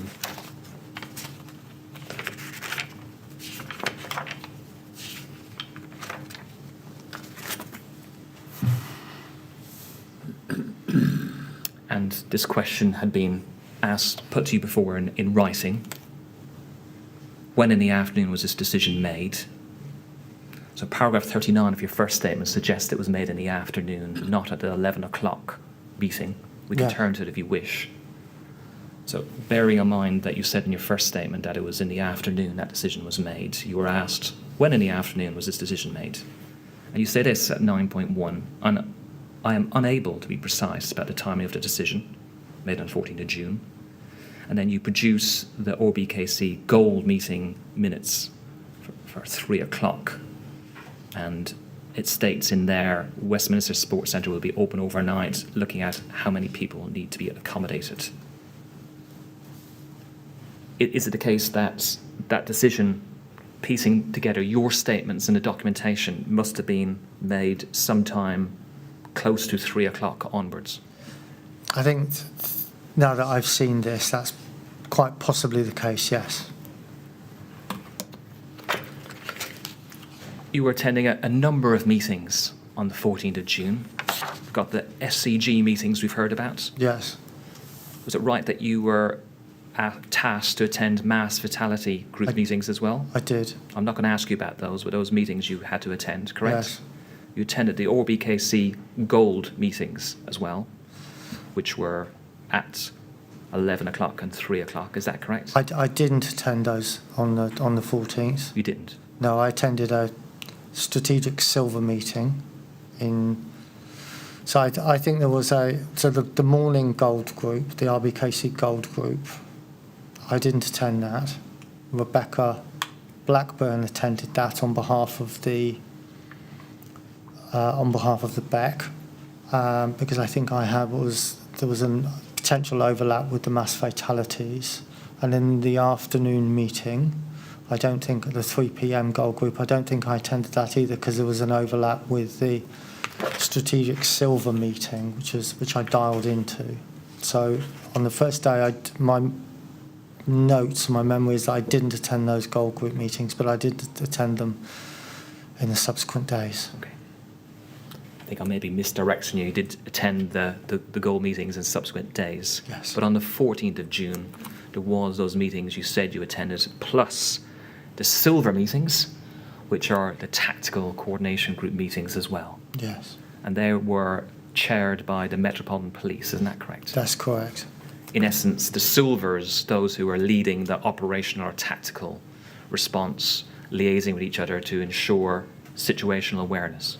That's correct. Amongst other things. In relation to those, we know that there was, from evidence being provided to the inquiry, that the 10 o'clock and 12:30 tactical coordination group meetings took place, but no one directly from ORBKC was noted as attending, save Tom Brady from London Resilience. Do you know the reason why? I don't know the reason why, no. Was it the case that ORBKC was simply too stretched to attend somebody to those meetings? I think that's probably a reasonable assessment. I mean, I have no memory of being informed that those meetings were taking place. Okay. No memory informed that they're taking place. Those ones in the morning, the Yes. ones that you referred to in the morning. And even if you were invited, there would have been difficulties in terms of capacity at that stage. I think that I would have tried to get someone there. Yes. Does it follow that you were not aware of the outcome of those tactical coordination group meetings at 10 o'clock and 12:30 in the morning of the 14th and afternoon? Don't recall that, no. We do know that you attended the next one, which was at 15:30, 3:30 in the afternoon, and that was chaired by Chief Inspector Stokey. And from those meetings, perhaps I can lead it this way, he noted that police advised that all the rest centres were full to capacity and an alternative venue should be sourced for the Friends and Family Reception Centre, which was at the Salvation Army building on Portobello Road. And ORBKC were tasked to review the numbers and capacity of the rest centre and Families and Friends Rest Centre to ensure that there was sufficient provision. Does that assist in terms of a summary of events at that meeting on the 15:30? Yes, it certainly assists, but I have no memory of that. But certainly it assists, and I was certainly there. But we know that you attended the next meeting at 6 o'clock, the next tactical coordination group meeting, and you were there with David Curry. And it was reported that ORBKC had reviewed the rest centre provision and it was sufficient. The Westway was only a quarter full and a decision was made not to open another rest centre. Does that sound correct? yes, And in relation to the Friends and Family Reception Centre, it was reported by ORBKC not to be busy, but you, ORBKC, were in a position to open a further one if required, and that you would review the position on the 15th of June. Does that assist? it sounds Yes. very sensible and plausible. I have no memory of that. No, I'm really sorry. No, you're just reliant on the documentation. In Yes. relation to, I understand. Just want to bring out one matter which was raised. I can take it as a statement, but perhaps I can just summarise what's said by Chief Inspector Stokey in his statement at page 24. At a tactical coordination group meeting at 6 o'clock, police reported, and the police category which reported was called bronze hospitals, so likely to be somebody who was based at the hospital, reported that information about the rest centres and what help and support is available was not getting through to people for whom English was not their first language. Do you recall that? I don't know, but I understand that to have been an issue. I've seen other documents that describe that. It's something which clearly emerged on the 14th of June as a live issue, is that correct? That's correct. I think it may have also been picked up at one of the subsequent gold meetings as well. And what steps, bear in mind this was an issue ORBKC in general was aware of, were taken to support and communicate with those whose English was not their first language? I can't recall any steps being taken. That's not to say that there weren't steps taken, but I just can't recall them. I'm terribly sorry. I mean, the council had access to services such as Language Line. I mean, in my previous role as a social worker for the authority, we would use Language Line and those type of services. So social work staff on the ground and housing work staff on the ground had access to those types of services in relation to putting out information, printed information in different languages. It might seem a sensible option in this regard. I don't know if that was undertaken. in general terms, there was significant challenges with communication to those affected, irrespective of the language issues. Isn't that correct? Yes, that's correct. In relation to the 14th of June, which we've spent some time in relation to, you handed over your duties to David Curry around 8 or 9 o'clock. On your accounts, set out in your evidence, and you've been up since 3 o'clock in the morning. Is that correct? That's correct. And in terms of your assessment of ORBKC's response and how they were coping with leading the response in relation to the aftermath and meeting the needs of those affected on the 14th of June, how did you think ORBKC were doing? I think at the time, and I have to go back to what I thought at the time, and I think that I thought at the time that the council was working extremely hard and doing all that it could in a very challenging and complex and fast-moving incident. I felt that we weren't there early enough, and I felt that the authority has struggled to catch up during the rest of the day. Describes that struggle to catch up and the efforts which were being undertaken by you and your colleagues. But was this sustainable going forward, did you think? So I think in the morning, my view was that we would seek to cope with the existing, as I'd said earlier in my evidence, that we would seek to cope with the existing resources within the council and our neighbouring boroughs under the kind of tri-borough arrangements. But come the evening and come the following day, I thought we needed more help at each level of the response in order to respond. I was being in the back for all those hours and working really intensely was like being in a bubble. I don't think the true magnitude of the tragedy really hit me until I got home and I was able to watch the television. I did feel like I was in a... Yeah, I think it didn't properly hit me, the magnitude. So come the following morning, I did think that we needed more help at each level. So the magnitude of events came to you when you came home after a long shift, and then by the morning your view was that ORBKC needed more help. Yeah. Let's turn to the 15th of June. I'll deal with it probably a little bit shorter, if that's okay with you. We know that you had a handover in the morning with David Curry, who had been working overnight.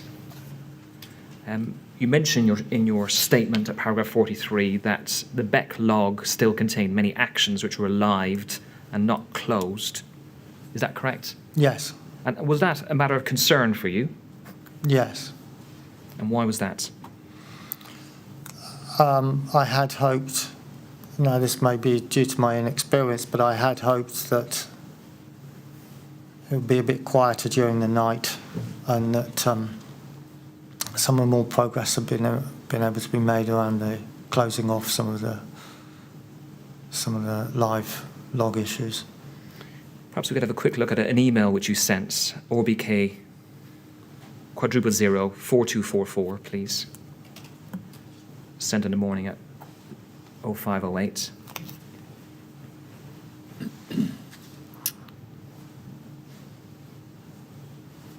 We need a strategy for today sent by you to Stuart Priestley, or to the BEC. Comms, distributing aid, housing plan as well, longer term recovery strategy. I'm sure you've given this thought overnight. Do you recall sending that? No, but I clearly did. Now, having seen it and trying to recollect as you're going into that new day, understanding the magnitude of what has happened, thinking we need support, and what was the outcome of this request? Can you recall?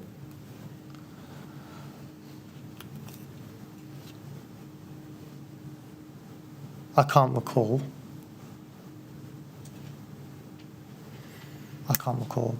In your handover, as you describe a handover taking place that morning, was there any discussion regarding staff levels for the BEC and staff levels, including rest centre managers at the rest centres? I can't recall, but I would have expected conversation about calling on the lack for mutual aid, because I think there were conversations, I know from my reading that there were conversations with the LAC about mutual aid staff from the LAC to be provided on the 15th. But I have no memory of the conversation. I think we had two LACs in there. So you're talking about the lack of mutual aid staff, and then you talk about LAC being the local London local authority coordination. Yes. And that's the organisation that can provide mutual aid. Yes. To local authorities in such circumstances, and there were conversations between the BEC and the LAC about mutual aid staff going into the BEC, and I think there was on the evening of the 15th, Louise Elstow attended the BEC, and I think my memory is that she attended the BEC as a result of coming through the LAC. This coordination centre. Yes, the coordination centre, let's call it that. Yes. There's difficulties then in terms of obtaining staff assistance via this mutual aid process at that stage. Yes. We know that Mark Sawyer, who was a Chief Executive Liaison Officer, Resilience, attended the town hall on the 15th of June. And there was a meeting around 8 o'clock in the morning. Did you attend that meeting? I don't know. If there's evidence to suggest I did, then I'm happy to concede that, but I've no memory of that. I won't take you to it, but it's referred to in your notebook as Mark Sawyer meeting at 8 o'clock. Okay. Which is why I've asked. Yeah. But do you have any independent recollection of what was discussed when you met Mark Sawyer? No. If you met Mark Sawyer? No. Perhaps we could open up paragraph 44 of your first statement, please, ORBK 000 35672, please. Paragraph 44. And it just sets out here what you were doing as BEC Silver. You managed the BEC delivery, supporting the humanitarian assistance strategy, which Sue Redmond, by that stage, was leading as Halo. You were also responding and supporting the implementation of a donation strategy led by Debbie Morris. I'm now over Leaf, and I wanted to focus on this aspect. A priority was to get the outer cordon lifted so residents could return to their homes if they wished. Is that correct? Yes. I don't know that was a priority for I don't think it was within the gift of the local authority to lift that cordon. I think that was with the police and the fire services, but I think there was concern that if that outer cordon wasn't lifted, that the authority would struggle to accommodate the displaced, those that would have been displaced by that cordon over the next period. So let's focus on this struggle to accommodate those people, as you described. If we could open up the ORBKC Gold group minutes, which took place on the 15th of June at 3:30, that's ORBK 000020448 at page 1.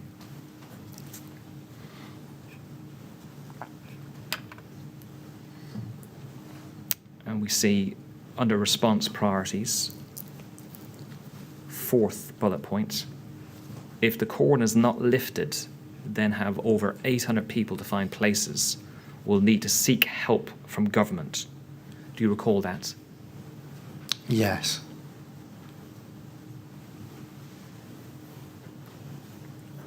What was the nature of help from government that was being considered at that meeting at 3:30 on the 15th of June? I no memory of a conversation about the nature of that. I think that our housing colleagues had worked very hard to try and identify the bed spaces that they had.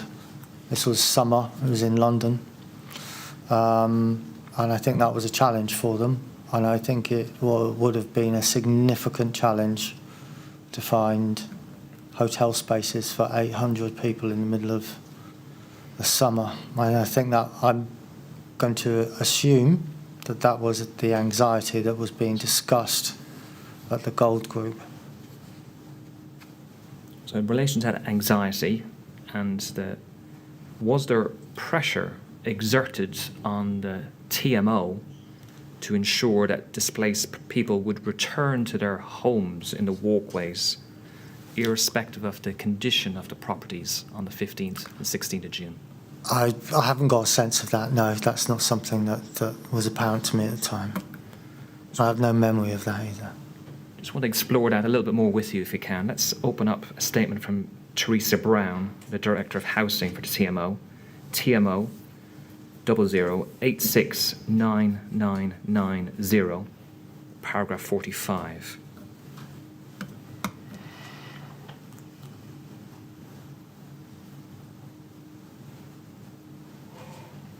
Give you a chance to familiarise yourself. This is her statement. Paragraph 45. I recall on the 15th of June having discussions with Stuart Priestley from ORBKC Beck, who had advised that consideration was being given at that time to return residents evacuated in the surrounding areas of the tower.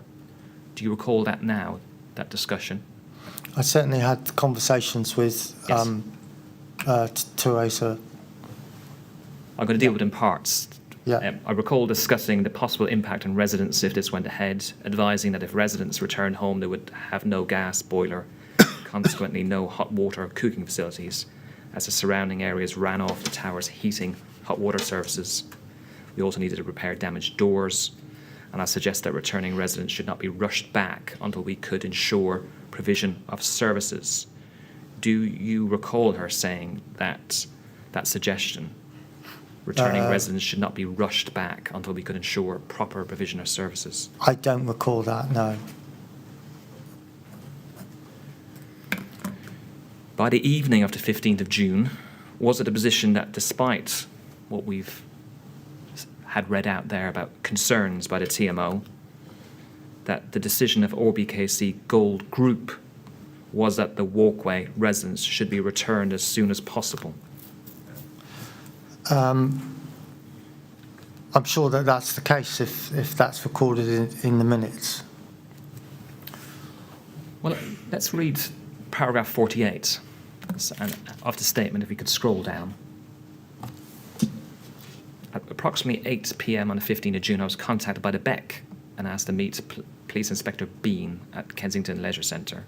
This was to inspect a finger block walkway area to examine whether all the areas that needed boarding up before residents' return were secure. Moving on, I was advised on that inspection that the intention of Gold Group was that the finger block residents should be returned as soon as possible. I repeated my concerns about it being premature due to the lack of gas, heating, etc. And moves on, I telephoned Sasha Jevons from TMO from site, who had the same reservations. Miss Jevons said she would call Laura Johnson, or BKC. Sasha Jevons called me back shortly after and said that Laura Johnson said we had to go with the Gold Group decision. So in relation to this, it's not in a minute, but were you aware that ORBKC Gold had made a decision, or there was a communication that residents would have to go back to those properties in the finger blocks?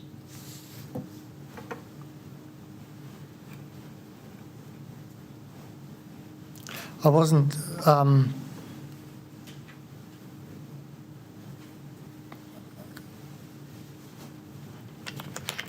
can't say that I was. I mean, I think if I was at that meeting and that was a decision that was made, then I would have been aware of that. But that decision was not a decision that I made personally. I didn't have the expertise to that. I'm not senior enough to do that. Whilst I was a silver within this, that is a gold decision. I suppose the question is more, not that you made a decision, I'm not suggesting you did, but whether you were aware that that decision was made. I think if I was at that meeting, when that decision was made at that meeting, then I would have been aware of that decision. And if the decision wasn't made at the meeting, and it was made after the meeting, but before 8 o'clock on the 15th of June, for some of that time you were Council Silver in the Beck, were you aware then, in your position as Council Silver, of that decision? I've no memory of that, but I may or may not have been. I think, as I described in the first session, there were decisions, a lot of the decisions being made independent and outside of the Beck structures. If this wasn't made at Gold, which I was present, was made outside of Gold, then there is a chance that I was not aware of it. Okay. I wonder if we could return back to the minutes of the meeting. I'm going to move on to a slightly different topic. 1530 minutes of the ORBKC Gold meeting, ORBKC 000 20448.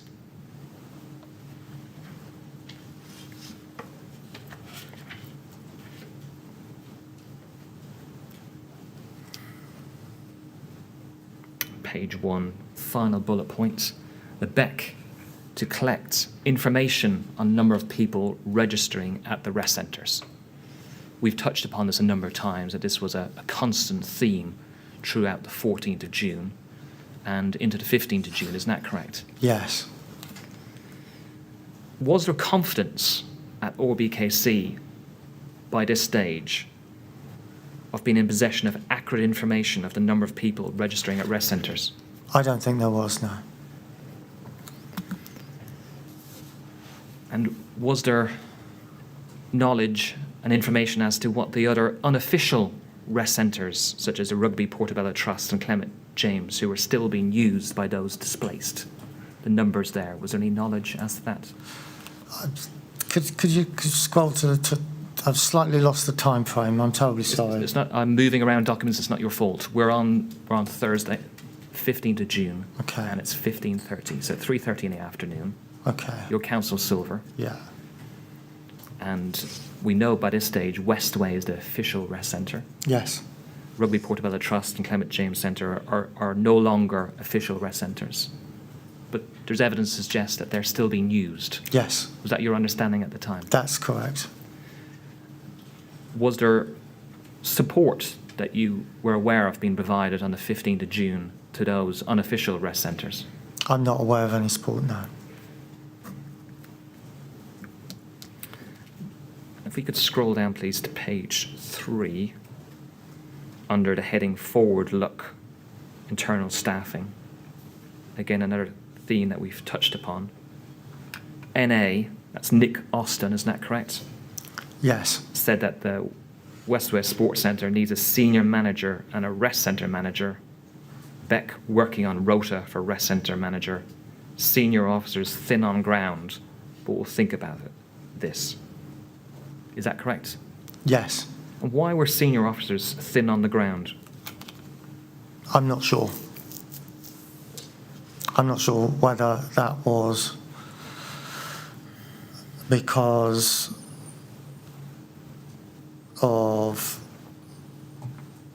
they were deployed to other parts of the response, or because it was the summertime and some of them were on leave, or I'm not sure.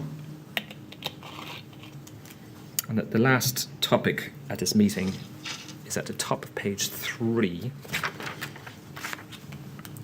Are we on page 3? Yes, top of page 3, thank you. And it's an entry under communication. CC, that's Claire Chamberlain. Feedback that comms communication was not seen to be working and the council was not visible enough. That was something which was highlighted. Is that correct? Yes. And if we could return to another document, please, leaving this theme for a moment.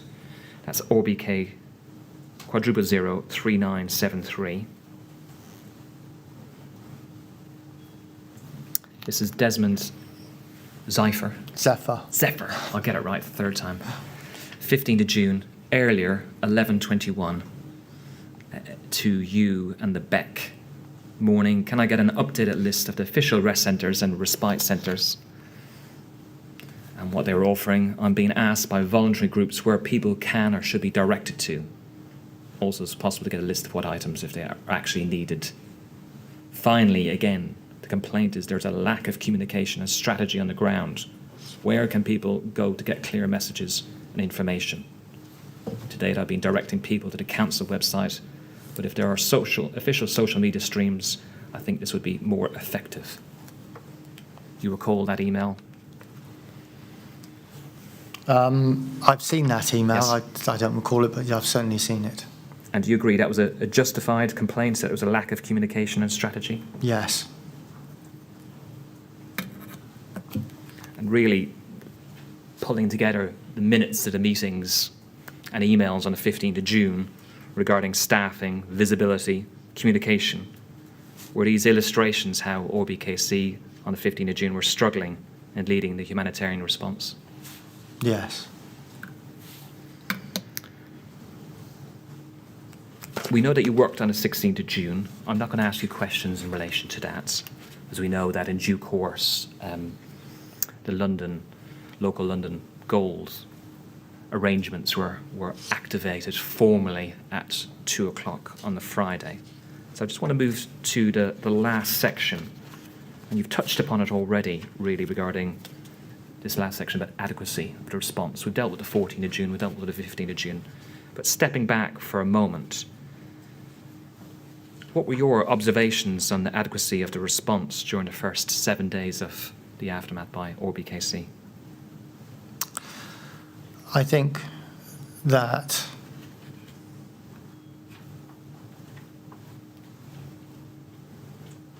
the incident was bigger than RBKC could handle. What I saw was people working incredibly hard, doing their absolute best. But I don't think we were there early enough. There weren't enough of us. The authority failed to communicate effectively what it was doing, what the offer was, and how to access that offer.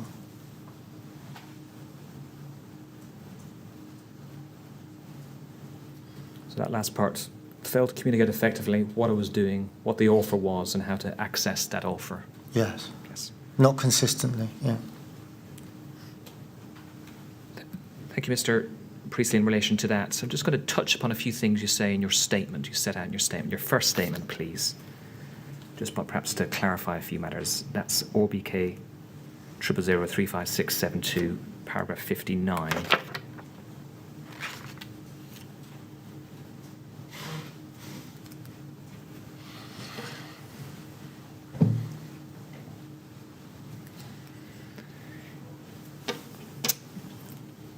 You've summarised that to us a moment ago, the first part in relation to communication, how your view, the council's communications, you didn't think they were sufficient.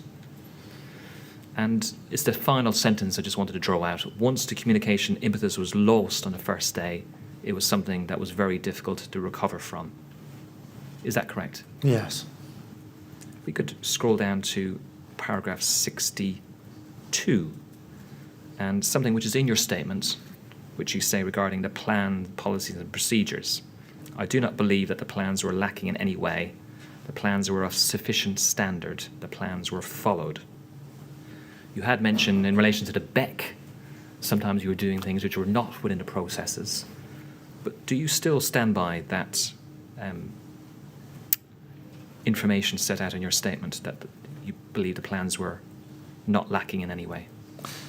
So where I was coming from for that statement was in the period immediately following the fire, the council asked an independent emergency planning expert to review the plans, to make an assessment as to whether the plans were substandard in any way.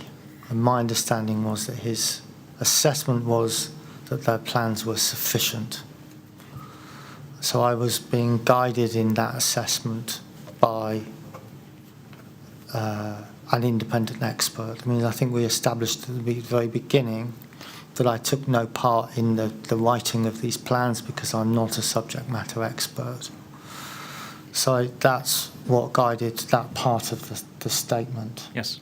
I think that the plans, when I say the plans were followed, as we've already established today and this week, the plans weren't followed to the letter. But I think there were many parts of the contingency management plan which were followed on that first day, but not all of the plans were followed all of the time. In relation to, you've been following the evidence, as you said, you've heard the evidence of David Curry yesterday and the day before, and you may have seen or heard the opening submissions made by ORBKC at the beginning of this module, and there was acceptance that the ORBKC plans were deficient in a number of ways.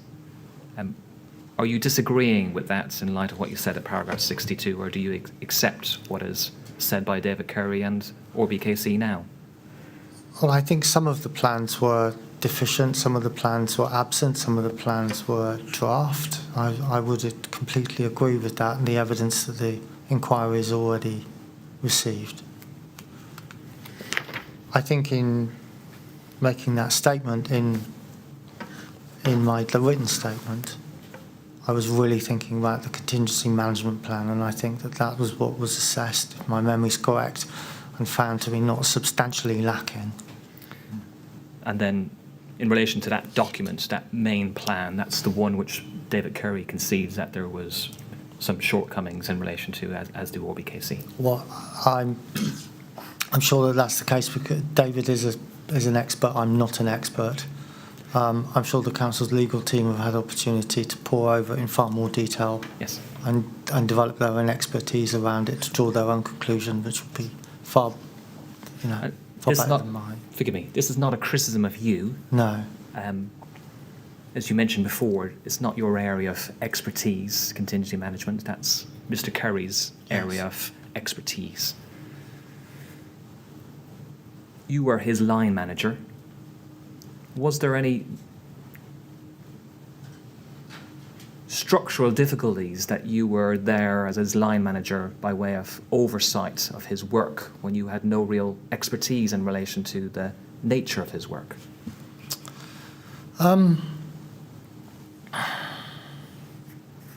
I don't think so. I think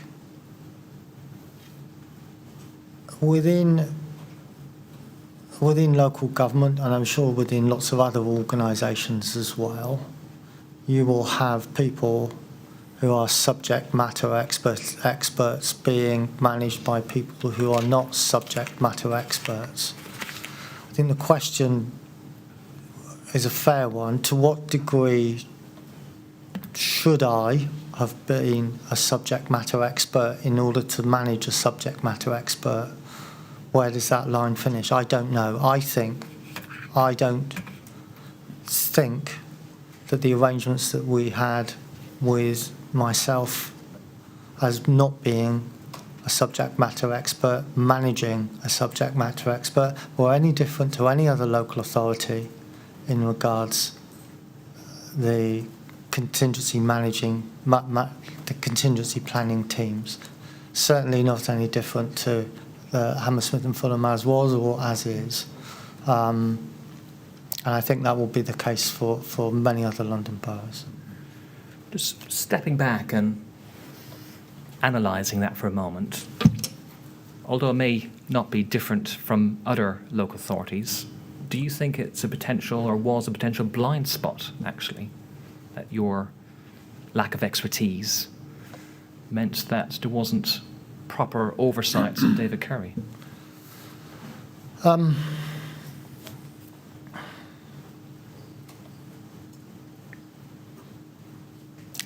I think there are other measures that can be put in place to provide corporate scrutiny of contingency planning teams.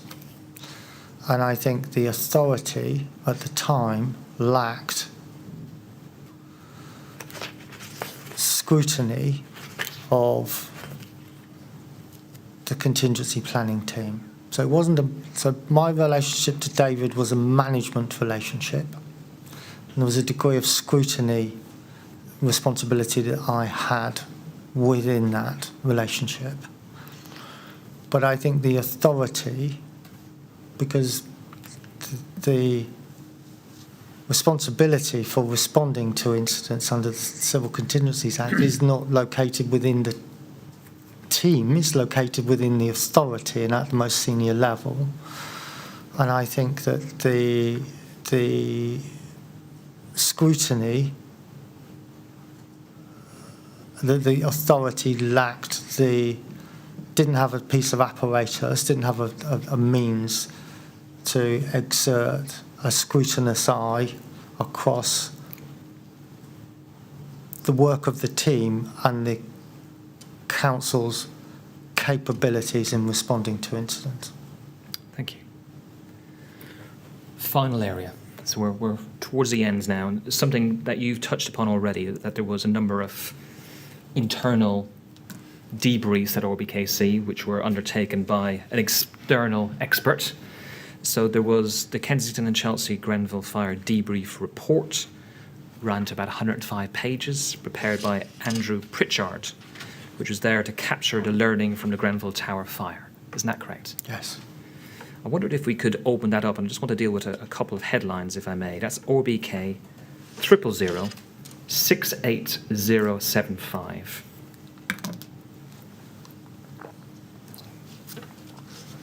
So that's the first page there. And if we could go to the page 3, please. Section 5, findings. Executive summary. The 4 key themes of the debrief are communications. Pausing there, 5.2. Communications. With excepting the 4th question concerning the provision of normal services during the fire response, the issue addressed by the overwhelming number of responders was that of communications both internally and externally, accounting to nearly 1/4 of all the replies. Pausing there for a moment, in terms of context, this debrief report invited staff who were at RBKC, which I'm sure probably included you, to fill out a questionnaire, and that material was digested by department, collated and analysed, and this is the report. Is that correct? Yes. And communications was the most frequently mentioned theme. Isn't that correct? Yes. And from what you said to us in your evidence, it's probably a valid, well, it's not probably, it is a valid issue which was raised. Yes. Planning and procedure is the second topic we can see at 5.1. Perhaps we could scroll down to 5.5, a little bit lower. The next most common theme across the responses was that of planning and procedure in a variety of forms. Contingency planning for the council and directorates, business contingency planning for directorates, and allied to this, the desire for staff to understand those arrangements and to be trained in them. Is that correct? Yes. We go back to 5.1, we see community engagement, scroll back down to 5.6. It was clear from the response that the issue of community engagement and better working with community groups was important to staff. All suggested improved ways of working with K&C's communities must be found, and common to this was the idea of establishing links for emergency working now and utilising community groups and their contexts and skills to respond, it says there, to emergencies in the future. Again, is that a valid observation? Yes. And scrolling back up to 5.1 is volunteers, which refers to internal volunteers at ORBKC and the ability to do so, which I'm not going to touch upon. The topic of leadership was also high on the list of respondents in the debrief. You've in fact exhibited this document, so you're familiar with it, is that correct? Yes. Perhaps we could go to page 13, please, which is Annex A, where there's a number of annexes setting out different departments and what they say in their submissions. And I'm going to help us navigate because there's a lot of text here. If we go down to theme leadership, which is in blue, and this is what it says.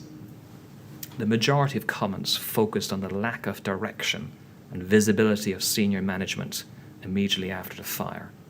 Some comments indicated that this may have hindered the ability to provide an efficient, coordinated response to residents. That's the summary. Yes. Do you agree with that summary? Yes. And these are some of the comments which come from ORBK staff within this report. A sense of panic prevailed. Needed some clear, positive and calm leadership. Next comment. Senior leadership across the council seemed slow to coordinate action and make decisions. This meant that frontline staff were struggling to get answers to support questions or faced different responses depending on who to talk to. Something which you touched upon, an immediate response on the ground. I felt it took too long to be deployed, by which time we had lost the trust of the residents and community. Lack of leaders to send staff out in the first few hours. Do you agree with that latter point? I think I've already stated that we in hindsight, we should have been there earlier. And that's something which is borne out in this report. And finally, last 2 points. Comments also indicated that the lack of communication between management and staff led to some staff being unsure of what they should have been doing or how they could have helped more effectively. Work on your own intuition. If I had to be waited to be told by my manager to go and help, I never would have. We have a culture of being told what to do, and that just crumbled in the wake of the fire. Again, these are comments from members of ORBKC which are collated in this report. Do you disagree with anything which is said there?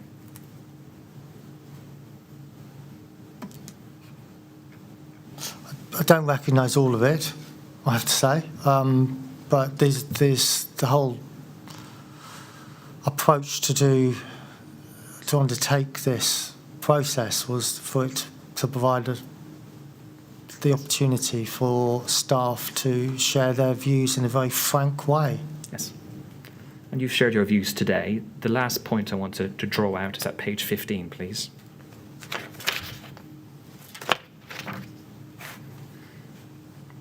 And it's under theme coordination of processes and procedures. And if we see setting up the BEC, setting up the BEC was okay, but communications between the town hall and the Westway were difficult and uncoordinated. It needed a senior ORBKC manager on the ground at the Westway to instruct the BEC what was going on. What's your views in relation to that comment? I would agree with that comment. I mean, what I would say is I'm aware that within the Westway during that first week that senior managers were deployed to the Westway. So it wasn't that there were no senior managers within the Westway during the first 3 days. But I don't think there were senior managers who were deployed to the Westway perhaps as soon as they should have been, as quickly as they should have been. And I think that was recognised within the goal group on the first day. It continues, a summary. Furthermore, some comments stated that it did not feel that any formal process or protocol was followed. Quote, at no time did it appear that we were following an emergency procedure that was already in place. And perhaps focusing on the last point, there needs to be a quick escalation to seek support from regional and central government. This has been noticeably absent I had thought that the council would have contingency arrangements, that London would have another plan, and there would be a national plan. I saw no evidence of any. Just using that term, escalation. We dealt with the advice some time ago on the 14th of June that David Curry gave to Nicholas Holgate, that the incident was too big for RBKC to deal with on its own. Finally, perhaps you've answered this already, but do you think that RBKC should have escalated sooner, seeking support from London Gold? I think, as I mentioned earlier, I wasn't of the view on the morning of the 14th when I met with Nicholas that necessarily that London local authority Gold should be enacted at that point. But I was of the view 24 hours later. Okay. Mr. Priest, I'm very grateful for your patience. What we're going to do now is just pause for a few minutes. There may be some questions to consider from CPs or those who are watching, but perhaps subject to you, Mr. Chairman, we could come back in 5 minutes' time and see if those... Is 5 minutes going to be long enough, do you think? I think we'll see. If I need more time, I could communicate. Yeah. Well, Mr. Priestley, we have a break at this point to enable Council to take stock and also to allow other people to suggest questions that perhaps we should be putting to you. So we'll come back we'll break now. We'll come back at 5 to 1, and we'll see then whether there are more questions for you. Thank you very much. All right? Okay. Thank you very much. Would you go with the usher, please?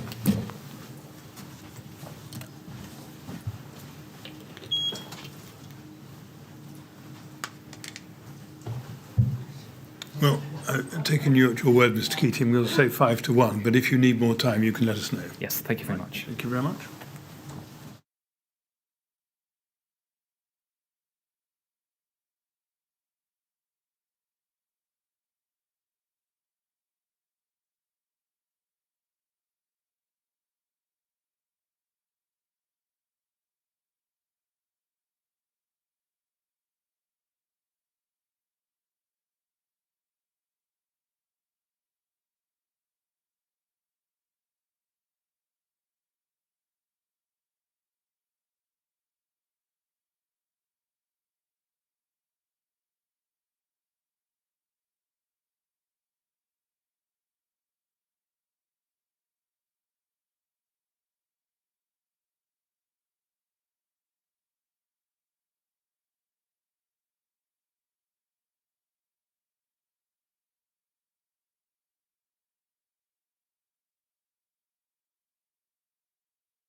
Right, Mr. Priestley. Well, we'll see if there are any more questions for you.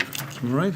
Yes, Mr. Keating? Just one topic to deal with. So I'm sure we can deal with it before the luncheon adjournment, Mr. Priestley. It really follows on from that topic of escalation, which we touched upon just a few moments ago. Escalation, seeking external support, such as London Gold. And you'd given evidence that your view was, by the morning of the 15th of June, that OBKC needed that greater help. You told us that twice, correct? Yes. When you arrived in on the morning of the 15th of June, did your handover with David Curry and saw the challenges which you faced, did you raise that view that you'd formed with anybody? I didn't, no. So not David Curry, not Tony Redpats, No. not Nicholas Holgates. Why did you not raise it? I didn't feel experienced enough to raise that. I didn't feel I had the experience to raise that to, and it would need to be to Nicholas. I didn't feel that I had the experience to be able to. This is my first incident. Yes. I'm inexperienced within this role. I didn't feel that I had the mandate or the place to say to the chief executive that he should change his tactics. You mentioned your experience, and we touched upon that already. You also mentioned deference earlier on in your answers to questions. Did you feel that that sort of deference was a factor which prevented you, in your mind, speaking up? Yes, I do.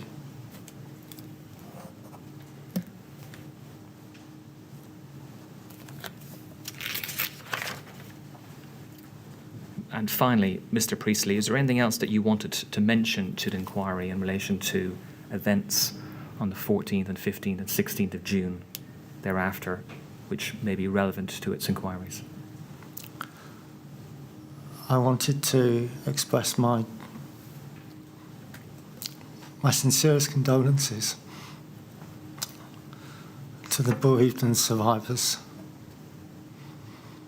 and the residents of Kensington, Chelsea, and everyone who's been affected by this tragedy. I've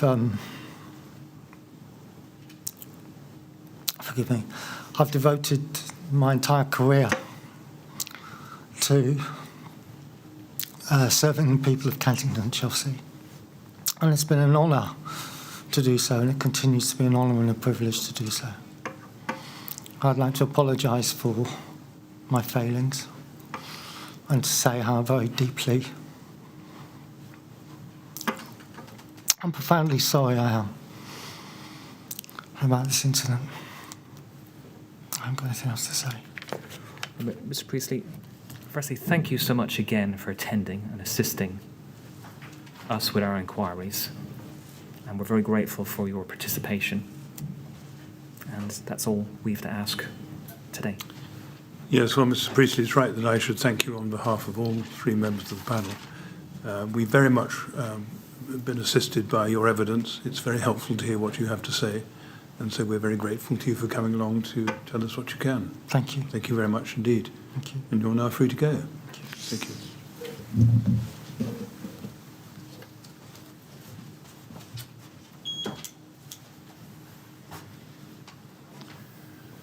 Thank you, Mr. Keating. We have another witness, but not until 2 o'clock. That's correct.